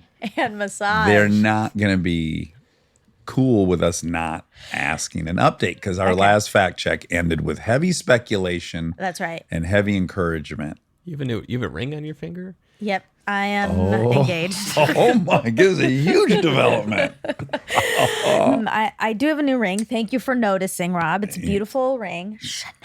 Oh my God. Shout out to Chanel. Bought it myself. It was not by my massage therapist. Okay. But I will give an update on that. Please. Can I suggest that you start on, say, Saturday when, because you've now told Molly, Amy, and Kristen that you're seeing him, and they've all had massages by him. Right. I mean, I get, sure. They arranged it. Yes. Because they've had these massages. They believe it was a life-changing massage. Medicinal. And so now they're starting to get really excited for you as the appointment closes in. I want to point out that so much hype started building that you went into it, I would imagine, with the mindset of like, this is going to be terrible compared to... I think that's important. Yes, it was very hyped up, but it's been hyped up for years. And then, I'm going in. I'm like, okay, well, really, I think I was looking for it to disappoint. Okay. Like, I think a little part of me wanted it to be disappointing. So then, I didn't tell the girls this. But I said it on here, right? That he told me that it was early in his experience when he massaged them. Right. But he has since ratcheted up his performance. Oh my God. And I didn't tell them that. You don't want them to feel like they got a bunk version. Yeah, but they did. Okay. Because then... We already know that he looked you up on Instagram from the previous? Yes. He looked me up on Instagram, and we know that because last episode you made a joke about the Do oil. I bring a lot of oil or not a lot of oil? Yes, I'm just wondering how much oil to breast oil to bring. And then I said, well, he's looked at my Instagram, so I think he knows. Okay. So massage was Sunday. So Saturday, he said, tomorrow's the day. Oh, yeah. Foreplay. And I was like, oh, yay. I'm so excited. And so he sends me his address. It says he was at his home. Yeah. It's his home, but it's his studio. Sure. I'm not taking anything away from his home. It's not a brick and mortar storefront. No. Yeah. It's a residence. I arrived at a residence. Okay. Yes. And I was early. I text him, I'm early, no rush though. I'll just be standing outside the door. Standing. So then he opens the door. He says, voila. Oh my God, that's how he greeted you? No, actually, I don't remember. Okay. He said something. He had some bedhead. Oh, interesting. But it looked good on him? Yeah. Yeah. This guy's got it made. I was like, he's hot. Okay. Yeah. He is hot. They were right. Yeah. He's objectively hot. Yeah. But also like in a French way, like bedhead, like then I come in, he picks out my shoes for me, like my little sandals. Oh, okay. Okay. Because you got to transfer from your street shoes. Yes. Okay. He sits me down on the couch. There's all these oils in front of me. And then he's just like wants to chat for a little bit. Great. So then we're chatting. He's What asking kind of about my topics? vacation, just normal. General. Okay. Yeah. Get to know you stuff. Yeah. He asks about Kristen. Sure. Updates. Yeah. He asks what I do. So we're chit-chatting. And I'm feeling so on edge a little bit. Okay. Then he makes me pick out my oils. Okay. I pick a body oil and then also a scent oil. Sure. Lavender? What'd you I go with? picked lavender for my body and then this like kind of woodsy one. Oh, smoky. Okay. Like a whiskey. Yeah. Woods. Okay. He doesn't speak great English. Which is kind of great. Yeah. Yeah. So then he leads me into this other room, the sauna. Okay, that's in his home. Yeah. Yeah. It's part of his studio. No, I know. I'm not being demeaning to No, him. I know you're not. I'm just telling How you. big like, is the sauna? big. It's infrared. I help him learn the word infrared. Great. We go in there. Now both people are getting something out of this experience, which is That's right. great. He says 20 minutes Oh. in the sauna, and then you'll shower. There's a shower. Oh my God, in front of with cameras. And I said, okay, do I wear this? So there's a robe hanging. Yeah. And I said, do I wear this robe? And he said, no. Like he really hated the idea of me wearing the robe Oh my God. in the sauna. Yes, of course. And so I said, oh, okay, yeah. And he said nude. Like he kept saying nude. He doesn't say naked because Yeah. that's, I guess, an American word. And I said, okay. And then he said, you can wear this. And there's this like little kind of paper underwear. Okay. If you want to wear this, you can wear this. And he said, and then you'll put on the robe. Right. You can wear this underwear if you want, but it's better if you're nude. Yes, of course. And does he stay in the room? No. Okay. No. Okay. I think he sensed that maybe I was a little about The nudity. yeah. Uh-huh. So he said, you'll be covered with a towel the whole time. And I was Yeah. okay, great. At this point, I'm like, I'm just going to have to surrender to this experience. Because I will say, when he texted me tomorrow is the day, Yeah. I thought, is there a world in which Kristen has told him to have sex with me? Oh, right. And I Sure. really did not like that. I need to charity make it. case. Yeah, I have a lot of baggage about being a charity case. Yeah. And so, and also it was just like, no, like I don't want I'm that. making the decisions. Yes. Yes. So I had some fear about that. So I went in being like, I need to make it pretty clear I'm not here not to interested in that. Yeah. Right. So anyway, he leaves the room. I get into the sauna and it's really nice. Yeah. And then I get in the shower and then I was confused about the shower because I'm like, do I wash my hair? I thought he was going to do some hair play and I don't want my hair to be wet during hair play. Of course. So then I do get my hair wet, but I don't wash it. And I wash my body and then I put on the robe and I Can put some makeup on. My perfume. No, teasing. you're in the opposite headspace No. of where I was. It's so obvious you weren't in that headspace. Yeah. So this is why I made that joke. Things do take a turn. So then I go in. Oh, he asked me, he says, do you want the music with lyrics or without? Okay, great. And I was like, I don't know. You don't like, have a preference, no. What do you think? It's my first time. And In your apartment. reminding everyone that he has referred to this as an experience many times. He was like, this is an experience. Like sometimes people cry and feel free to have all the emotions you're going to have. Right. Okay. So then I pick with lyrics. Okay, good. Go in. He tells me to lay down and put the towel on. Mm-hmm. And I look and like in American massages, you get under a sheet. That's right. And it's like really covering your whole body. Concealing. You slide under that sheet. Yeah, like some Brooklyn. A beautiful Brooklyn. Yeah. This was not that. It was a towel. Yeah, that you had just dried off with, or a new towel? New towel. Okay. But it's, a towel doesn't cover that. It's not like it's flowing off the table. It's No. just covering my body. Yep. Comes in, turns on the music. It smells so good. That woodsy oil smells lovely. Yeah. And then he starts and it was Is it instantaneously hot. connected and hot and lovely? Yeah. It is. Mm-hmm. But he pulls the towel And down. does he go down all the way past your butt? Yes. Or right out of the gates? Yes. So you're just, your whole back is totally exposed. Yes. Oh my gosh. Okay. And I was like, Wow. okay, Yeah, okay, here we Yeah. go. Let's Here we go. Buckle up. And he does he massages sort of to the music. It was so sensual. Oh my I mean, gosh. extremely. Wow. And he massaged everything except Your my vagina. pussy pachydermis. Okay. But When he was on he's your butt close. cheeks, how close is he getting to your anus? My if I can ask? butthole? Yes. I wasn't like, oh, Yeah, his right. finger is touching my butthole. Right. Okay, good. But the whole thing. Well, so the back's the back. The back's You the can back. only get so crazy. Yeah. Now. Now it's time to flip. Oh, okay.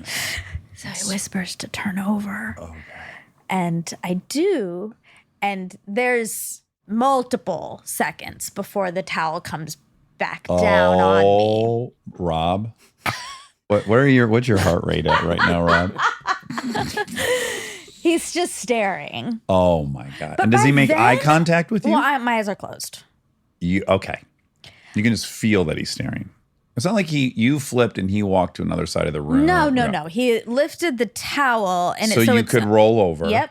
All the way on your back. What and I'm used to with the flip, they stay on the side. they lift the towel. They're on the side and they're like keeping the towel still pretty. The sheet still Yeah. very close to the.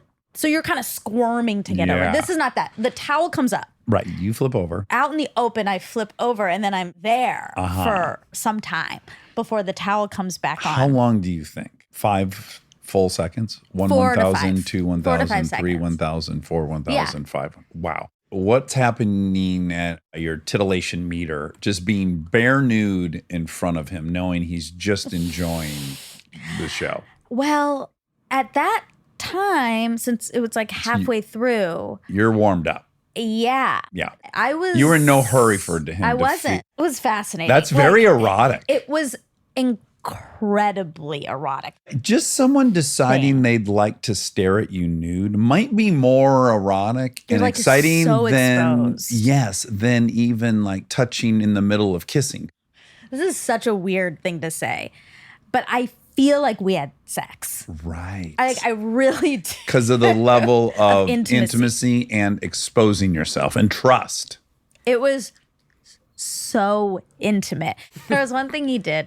I was facing up. He put his hands under my back. And lifts you up a little bit. Yeah. Yeah. So you're arching. Yeah.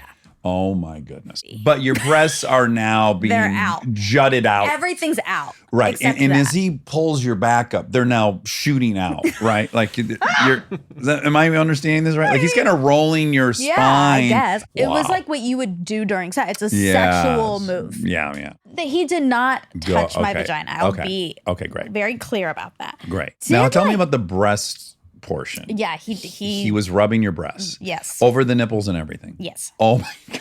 Does he do men's massages? I don't know if he's Oh ever my done a God. man. I don't know how. I need it. Did you feel like you might climax during any of this? You were too afraid to go like, fuck it, let's go for it. Let's embrace it and actually try to climax. You weren't willing to go do that. No. Could you have climaxed? I guess that's the question. My body was ready for it. yeah, Yes. That's all I can. That's all I feel wow. comfortable saying. Sure. It's very hard to explain. It was like if something actually crossed the line, Yeah. it would have ruined it. Yeah. I feel you. I got you. Yeah. You guys were on the perfect line between inappropriate and appropriate. I mean, you were on the other side of appropriate, but not like whatever your bottom line was. Exactly. Also, if anyone has the opportunity, I would Oh, say yeah. take it. Don't miss it. I'm going to send my mom to him. Your mom would love it. I know. I wonder if he would give her the same treatment he gave you. I mean, probably not. I mean, I'd love to believe he's just like a spreader of joy and eroticism Sure. and that he would give my mother that same. Yeah.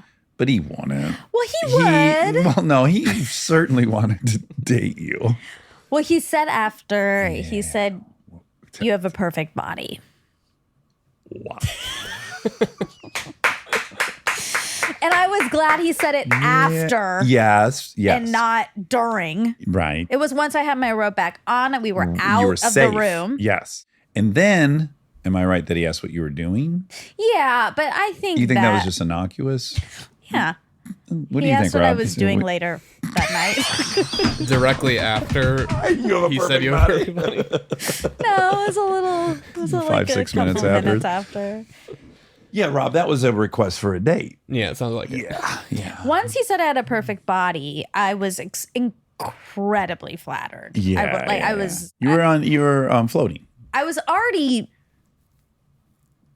A mess.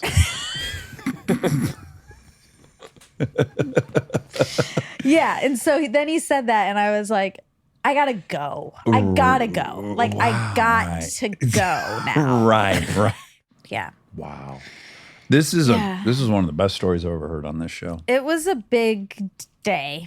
It was funny because of your joke about massaging the boobs was so clearly a joke. And then, so when that was a real thing happening, I was like, I can't believe This is actually this. happening I right can't now. believe that he did need to bring a certain Amount of volume of oil. Exactly. Okay, so here's what I thought might happen. So you were very clear on all your things, and then you left, and it was perfect. It was perfect. My prediction, and it wasn't like a 70%, I wouldn't have bet. Like if I was doing odds in Vegas, I had a 30% thought that you're going to have like a full half day to marinate on the post kind of euphoria of it all. And then you go to dinner and you'd be drinking a glass of wine, and then he'd reach out and he'd say like, how are you feeling after your experience? And then I thought there's a 30% chance that the thing could still take a turn that evening. Right. Did he reach out that evening? He reached out, but it wasn't that evening. It was Okay. later, but it wasn't like late. Okay. And it wasn't while you were having a glass of wine. No. Perfect I didn't text. want that. I know you didn't. I believe you 1,000%. I just think it's hard for you to understand that. As a yes. Yeah. I won't even say as a guy. As me. Yeah. Yeah. So anyways, you came home. What an experience. So the fact that after all the hype, the buildup, it was everything they said and then beyond that. And I will say, I asked him, how long have you been doing this? And he said, this 3 years, massage 17 years. Wow. So Yeah. when he said he is doing something different, he is doing something different. Yes. Yes. I did think though, like if I had a boyfriend and I went to France and I had this experience, Yeah. it would have, I think, felt like I just cheated. a little. It really does. Like it's like, oh, I'm awake. Right. I'm awake online now. Yeah. Wow. What a guy. It was something. It was wow. something. I was not expecting to be able to report all of that back. I thought it would just be like, yeah, it was like a little hyped up, but it was great. I expected it to be like an incredible massage, but it wasn't that. Right. It was an experience, by God. It did cross my, I got to tell you, because I'm so protective of you. Yeah. The only thing I thought is like, okay, so 30% chance some wine happens. You're not on the pill after? anymore. Oh, I know. That's what crossed my mind is, are you going to come home pregnant with this guy's kid? Luckily, abortion is legal in California. That's true. That's true. But see, that's why abortion should be legal. Because like you and if your they need masseuse. to go to Sorry, have your massage this- therapist. No, at that point, it's a masseuse. No. Yeah, because what they don't like is that masseuses imply some kind of sexual flavors. So if he did climb on top of you, then we could rightfully probably call him a masseuse. And I was like, culturally, this is so interesting. Like, what if it just feels so Standard. erotic? Yeah. What if it's standard? Because it's French. I know. Incredible story. Incredible story. Okay. Now, ding, ding, ding. We mentioned Six Flags in this episode, Six Flags, New Jersey, because that's where she's from. Six Flags Great Adventure. And that is a ding, ding, ding, because we just brought that up on another fact check. About the roller coasters. Yes. Biggest roller coaster is there. Okay. Pros and cons to coffee. It has a lot of nutrients. The coffee beans do. Vitamin B2, vitamin B5, B1, B3, folate, potassium, magnesium, phosphorus, lots of stuff. It can add up to a significant portion of your daily nutritional intake. But coffee really shines in its high content of antioxidants. In fact, the typical Western diet provides more antioxidants from coffee than from fruits and vegetables combined. Whoa. Yeah. That's the only place I'm getting my antioxidants. I know. I haven't had a vegetable in a while. I know. I did think like, you're not even seeing it in its peak form. Yeah, you're seeing it after a food orgy over the last 10 days. Exactly. Yeah. Okay. Caffeine, a stimulant that can enhance brain function and boost metabolism, may protect your brain from Alzheimer's and Parkinson's. Mm-hmm. Ooh, it says coffee drinkers have a much lower risk of type 2 diabetes, low risk of liver diseases, low risk of depression and suicide. And this fact check was brought that to you on the seems- American Council of Coffee. Okay, but then it says coffee can cause anxiety and disrupt sleep. Yeah, we can live with that. Addictive, Oh, sure. and missing a few cups can lead to withdrawal. Oh yeah, who cares? Just keep having the cup. Just- It's not like yeah. you can't get your hands on a cup of coffee. Exactly. Yeah. I guess if you add a lot of sugar, that's bad. Yes, of course. But this isn't an episode on sugar. This is about coffee. That's right. Yeah. Anyway, Don't conflate sounds like a lot of pros, Yeah. which is good. I'm glad I'm drinking so much of it. Okay. Cold water versus room temp water.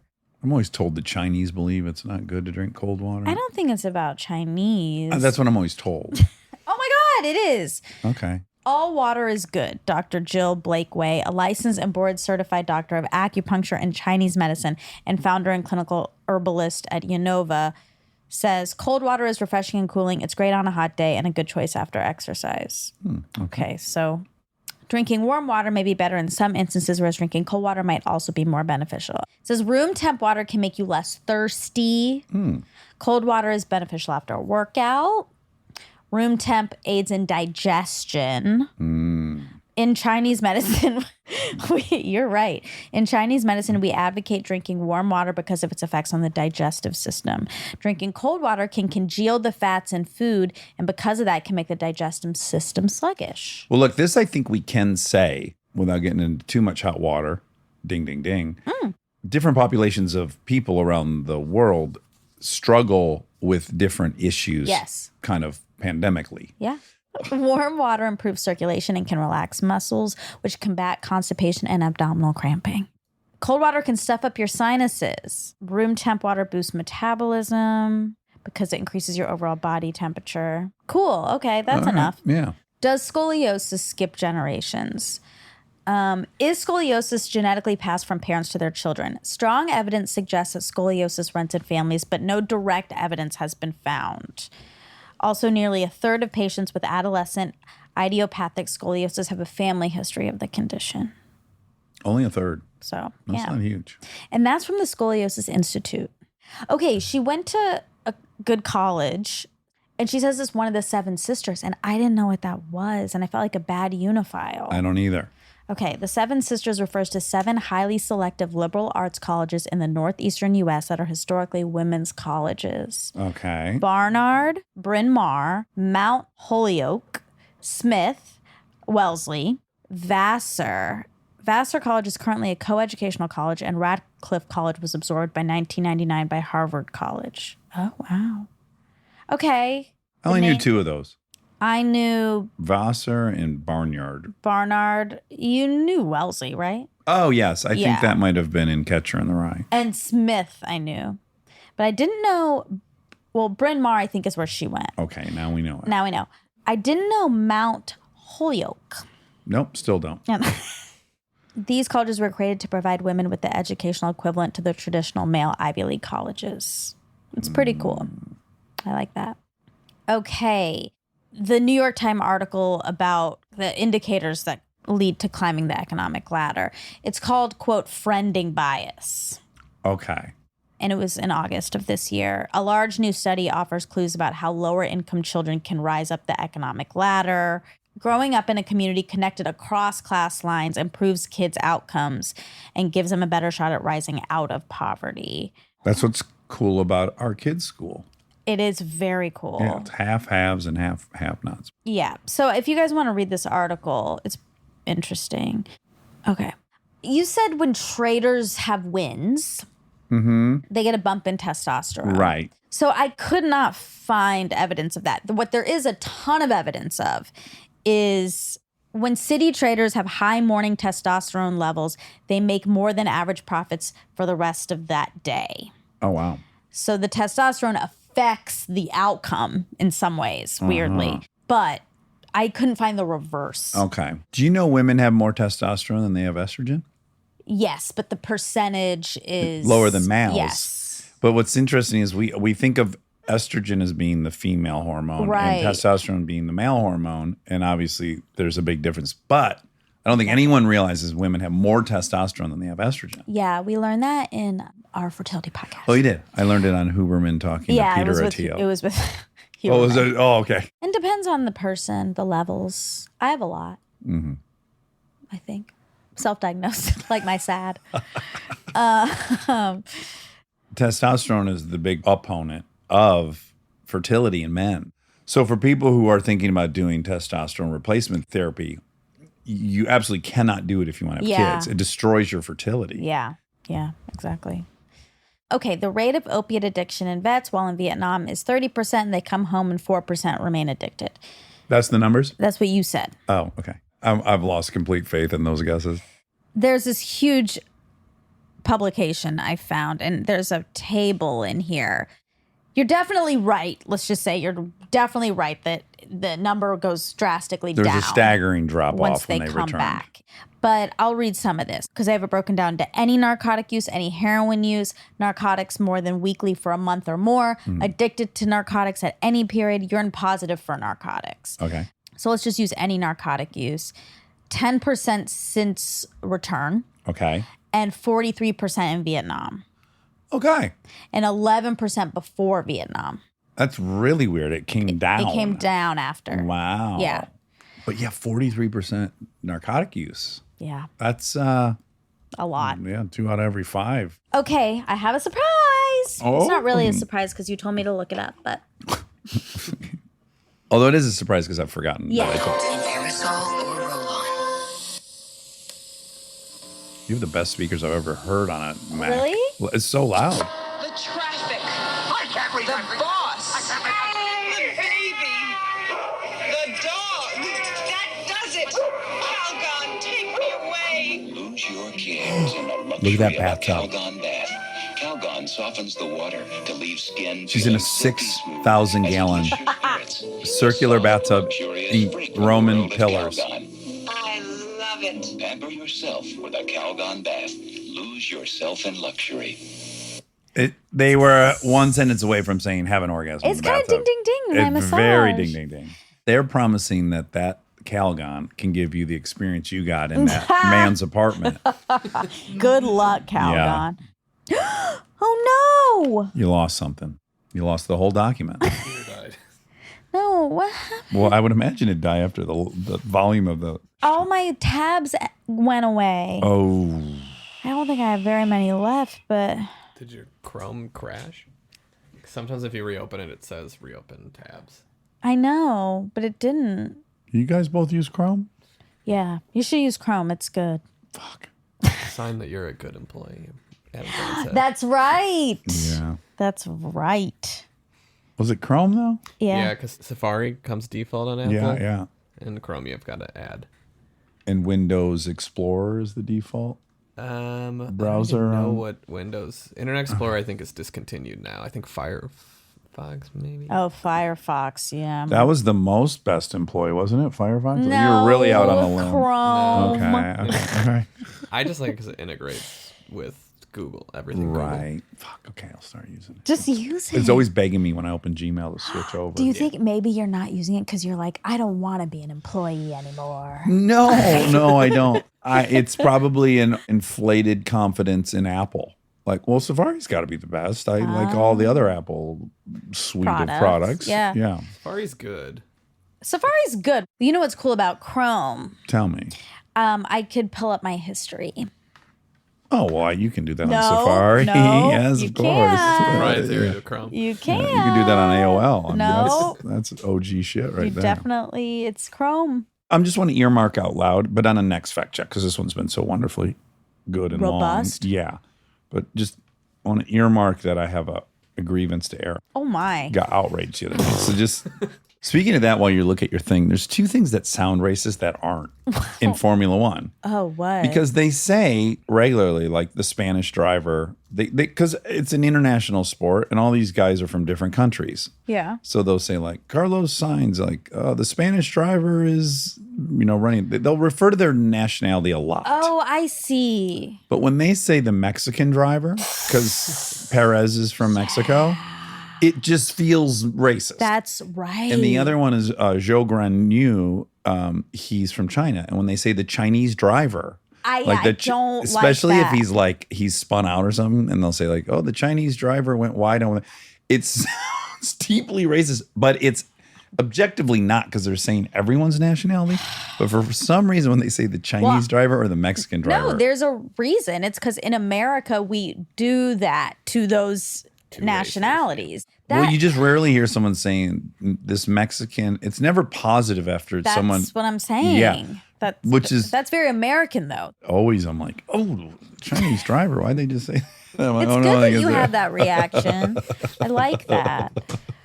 Okay, hold on. The history is not going as good well as I you wanted remembered it to be on Chrome. Maybe thinking of Safari. No. Okay. I found it. Okay, so the question is the America's GDP, is the Wall Street I'm so sorry, I'm pretty jet lagged. Of course. Does it look like I'm getting frustrated? No, I'm frustrated with myself. Okay. Because I can't talk right now. What do you think about this reframing? I kind of like it. I've heard that it's a good idea, and I know you're aware of it. Instead of saying, I'm sorry, I blank, say, thanks for your patience. Oh, that's nice. Thanks for your patience. Yeah, no problem. Like, you don't owe me an apology. I don't know why that's a thing. I just know intuitively I like it. Like instead of coming in and going like, oh my God, I'm so sorry. I'm like, it's, oh my God, thank you for your patience. Right. Do you feel like it's taking less responsibility? A little. Huh. Yeah. A little. Because Yeah. like I am sorry if I'm making mistakes. Well, you don't need to be because I'm not upset. I think it's for more mundane things that you're not supposed to over apologize, because I've heard that too. Like this is a thing I would love to help Lincoln get over. She says I'm sorry so much and drives me crazy because I'm like, you don't need to be sorry. She Like, does say it as she almost says it's it. a default. Yeah. Like when we're playing soccer and she doesn't kick it perfectly to me. I So I'm sorry. know. And I'm like, baby, you don't need to be like, this is part But of do you know what she's doing? She's doing what I just did. She's saying I'm sorry to herself. And that's what I've in so many words I said to her, it's okay for you to have a goal for yourself. Yeah. That you might even want to say like, I know I can do better to yourself, but you don't owe me anything. Yeah, it's almost I don't like have a an tick. expectation of you being perfect at passing a soccer ball 300 times. Right. So you don't owe me an apology because there's been no unsaid contract that's what I expect from you. Yeah. It's totally dependent on the scenario. Yeah. I think it's courteous to say I'm sorry if you've impacted somebody. Yeah. Okay. The percentage of America's GDP that's Wall Street. Oh, finance. In 1970, the finance insurance industries accounted for 4.2% of U.S. GDP, up from 2.8% in 1950. By 2012, they represented 6.6%. The story with profits is similar. In 1970, the profits of the finance and insurance industries were equal to 24% of the profits of all other sectors combined. In 2013, that number had grown to 37%, despite the after effects of the financial crisis. Wow. Yeah. So 30%. 37. Wow. In 2013. Yeah. So it could be more. That's why people should be critical of the finance industry, but the notion that we should get rid of it or Well, totally. that's how this came up. Yeah. Yeah, is like, it's naive. You It can't really talk about getting rid of any industry that's 30% of our GDP without humongous, colossal collapse of many systems and people's life. Yes, I'm not interested in getting rid of it at all. But I don't subscribe to the thought that it has to be toxic to work. Right.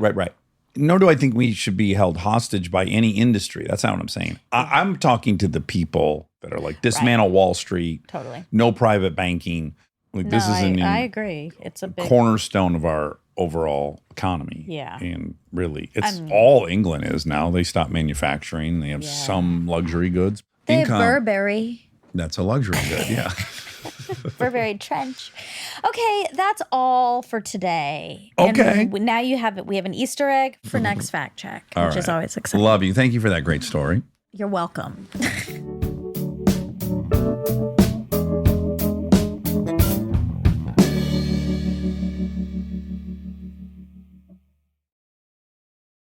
We are supported by Allstate. Checking Allstate first could save you hundreds on car insurance. Not checking that your keys are actually in your hand before you close the car door. Have you ever stood in a parking lot full of sun staring at your keys sitting right there on the seat 4 inches away and completely useless to you? It's a very specific kind of humbling. Yeah. Checking first is a good idea. So check Allstate first for an auto quote. It could save you hundreds. And for fast, reliable help when you need it, add an Allstate roadside plan today. You're in good hands with Allstate. Potential savings vary. Insurance and roadside assistance plans are subject to terms, conditions, and availability. Insurance provided by Allstate North American Insurance Company, Northbrook, Illinois. Roadside assistance plans provided by Allstate Motor Club, Incorporated, an Allstate affiliate.